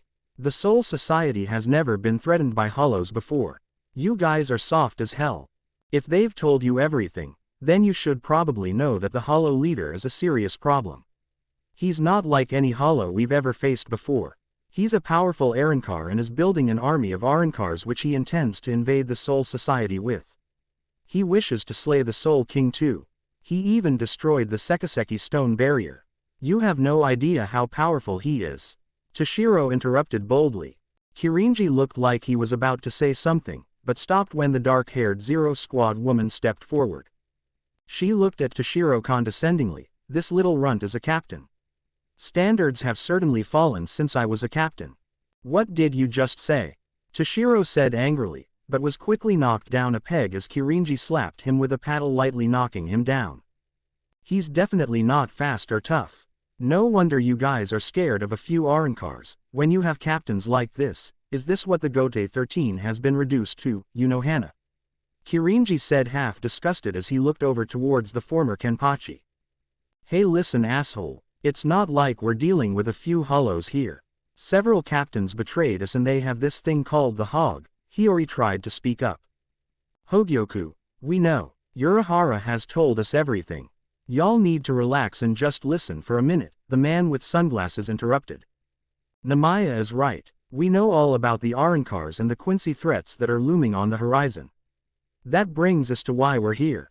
We cannot directly help you in fighting them as our duty is to defend the Soul Palace. However, we can train some of you to be better equipped in dealing with the threat, Ichigo explained. Yamamoto gave them curious looks. You intend to train members of the Gote 13. No offense, Captain Commander, but you are definitely in need of help with this pathetic lot of captains and lieutenants beneath you. Other than yourself, you know Hana, and some of the older captains, none of these weak officers are a match for the elite Hollows and Quincy's, the dark-haired woman explained. Kenpachi Zaraki, who had been surprisingly quiet the entire time, finally spoke up with disapproval. I must be hearing things, but it sounds like you don't think I'm strong. And who are you? The dark-haired woman asked. Kenpachi Zaraki, captain of the 11th. Do you need me to prove my strength? The brutal man spoke with a bloodthirsty glare. I wouldn't do that, you lumbering oaf. That's Senjumaru Shutara, Mayuri said to Kenpachi, shaking his head. The 11th captain growled. I don't care who she is, if she's strong I'll fight her. Stand down, Captain Zaraki. You will do no such thing. Yamamoto shouted commandingly. The spiky-haired warrior sighed as he stepped back. Fine. Yamamoto stared at Ichigo seriously. I take it you are going to train them at the Soul Palace. Yes, Captain Commander. We would like to take some of your younger captains and lieutenants, the bald royal guard replied. Everyone was silent for a moment as they examined Yamamoto's reaction. The old man huffed in disapproval but finally nodded in acceptance. Very well, take those you wish and train them. We have no need to bring him, or him, Senjumaru said, pointing at Kyoraka, Yukitaki, Kuretsuchi, and Isshin. She glanced over at Urahara and Yoruichi. We don't need these two either, those 6 are you more competent captains. Based on Urahara's recommendations, we will be taking 4 captains and 4 lieutenants with us. You intend to take that many Shinigami officers away from the Seraiti. What if we're attacked? Shinji said, shaking his head. You will be fine. That's why we're taking younger officers to train, Senjumaru explained. Who will they be? Do they have a choice? Hana asked curiously. Not if they know what's good for them. Kirinji scoffed. Ichigo looked around at the crowd and immediately pointed people out. Captains Zaraki, Hitsugaya, Komamura, and Kuchiki will all be coming to train with us. Vice Captains Kuchiki, Matsumoto, Abarai, and Hinamori are coming as well. Kenpachi couldn't help but chuckle. You want to train with me? I'll show you how strong I am if you're serious about fighting with me. I've been chosen to go to the Soul Palace. I don't know what to say. Toshiro said disbelievingly. This is hardly appropriate. I refuse to go. I have no need of your training, Byakuya said stoically. Is it appropriate for me to leave my division like this? Komamura said, concerned. The lieutenants that were chosen weren't faring much better at the notion of being chosen. Renji seemed to be the only one who looked excited as a smile crossed his face. Being an eager hothead ready to prove himself, he did not need any convincing. Rukia on the other hand was torn. She looked at Ichigo surprised. Why was I chosen? You and Captain Kuchiki both have tremendous potential, Ichigo replied kindly as he pat Rukia on the head. Momo looked horrified by the notion. Why me?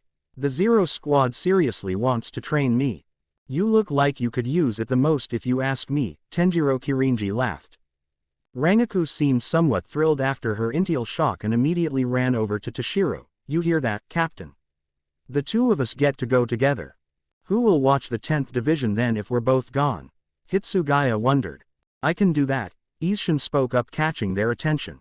Enough, all of you. You do not get a choice. The 8 chosen will leave with the Royal Guard to train immediately, Yamamoto declared authoritatively. Wait, I want to go.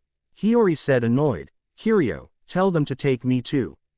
Sorry, Hiyori, no can do, Kiryu said as the selected 8 walked over towards the Zero Squad. Is there any way I could go? Karen asked as she stepped forward, looking over the various Zero Squad members. They all gave her curious looks.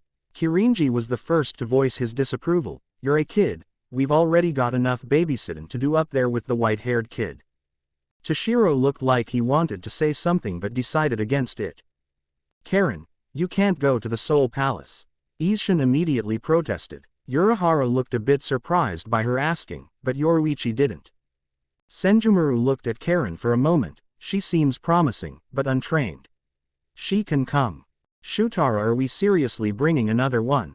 I don't have time to train an assembly line of people, Kirinji said disapprovingly. Namaya looked at her for a moment. She's a Shiba, she can come too. PFF'd. Whatever then. Another brat for boot camp, Kirinji sighed. Isshin looked at them surprised. You're serious about taking her? Yeah, if you're worried about your little daughter's safety, then the Soul Palace is probably the safest place for her. We'll take her if you have no problems with that, Captain Shiba, Senjumaru said slowly. The man nodded in acceptance. Very well, if that's what she wants. Are you kidding me? Captain Shiba's daughter gets to go with them. What about me or Yumashika? We need training too. Besides, who's going to keep Captain Zaraki company? Akaku interrupted. Namaya looked at them. You have already have Benkei and you're not even lieutenants yet. You're fine. Akaku deadpanned. What? How did you know that? Kenpachi looked at them and laughed. You too have Benkei. Ha ha. Damn it. Now the captain knows. Akaku thought frustrated. We can't afford to spend much more time here, but we will have these 9 for an indeterminate amount of time. If things get rough down here, tell the Shibas to send us a message and we'll send them back to help you. That's all we can really do, Ichigo explained to the remaining Gote 13 leadership. Before you go, tell me one thing, what does the Soul King think of recent happenings? Unohana asked seriously. Ichigo frowned. It is not my place to say. Farewell. Everyone watched in silence as the Zero Squad took their 9 trainees and departed back into the large pillar. After they left, Yamamoto looked around at everyone seriously. Everyone get back to your divisions. Captain Shihoin, you are to assume the rank of 2nd captain immediately. Special Captain Shiba will take command of the 10th Division in the absence of its leadership. Captain Urahara, I expect you to find out more about the Arankars. You have my authority to use any means at your disposal to learn of their plots. We will be ready for the wars to come. Dismissed. Yamamoto shouted, causing everyone to disperse. As everyone went on their way, Unohana approached Yamamoto with a serious expression. The Soul King allowing this kind of intervention is not normal. No, it is not, the old man replied strongly as he looked at the former Kenpachi. It's probably just my imagination, but do you think there's any connection between White and Zangetsu? Unohana asked the captain commander quietly. He glared at her. Zangetsu is dead. Do not let the memory of that fiend haunt you. Just because another Arankar rules Hueco Mundo, doesn't mean it's the same hollow. Besides, they are nothing alike in most regards other than the horns. You're right, it's just me being paranoid, I suppose. Still, White is starting to sound and act more and more like Zangetsu every time we hear about him. Even the royal guards are concerned. He even wants to kill the Soul King as well. Unohana remarked. He may very well have gotten that idea from Captain Aizen. The hollow abomination is only strong because it has Captain Shiba's powers. There is nothing special about it beyond that. Do not concern yourself over it, Captain Unohana. Every hollow can be slain. Even if you and I are the only 2 survivors, this Hollow King and his army of Arankars will all die just as their ancestors did before them, the old man stated strongly. You're right as always, Captain Commander, she bowed before taking her leave. Thank you for watching. If you enjoyed the video, be sure to like, comment and subscribe, as well as checking out the author on fanfiction.net.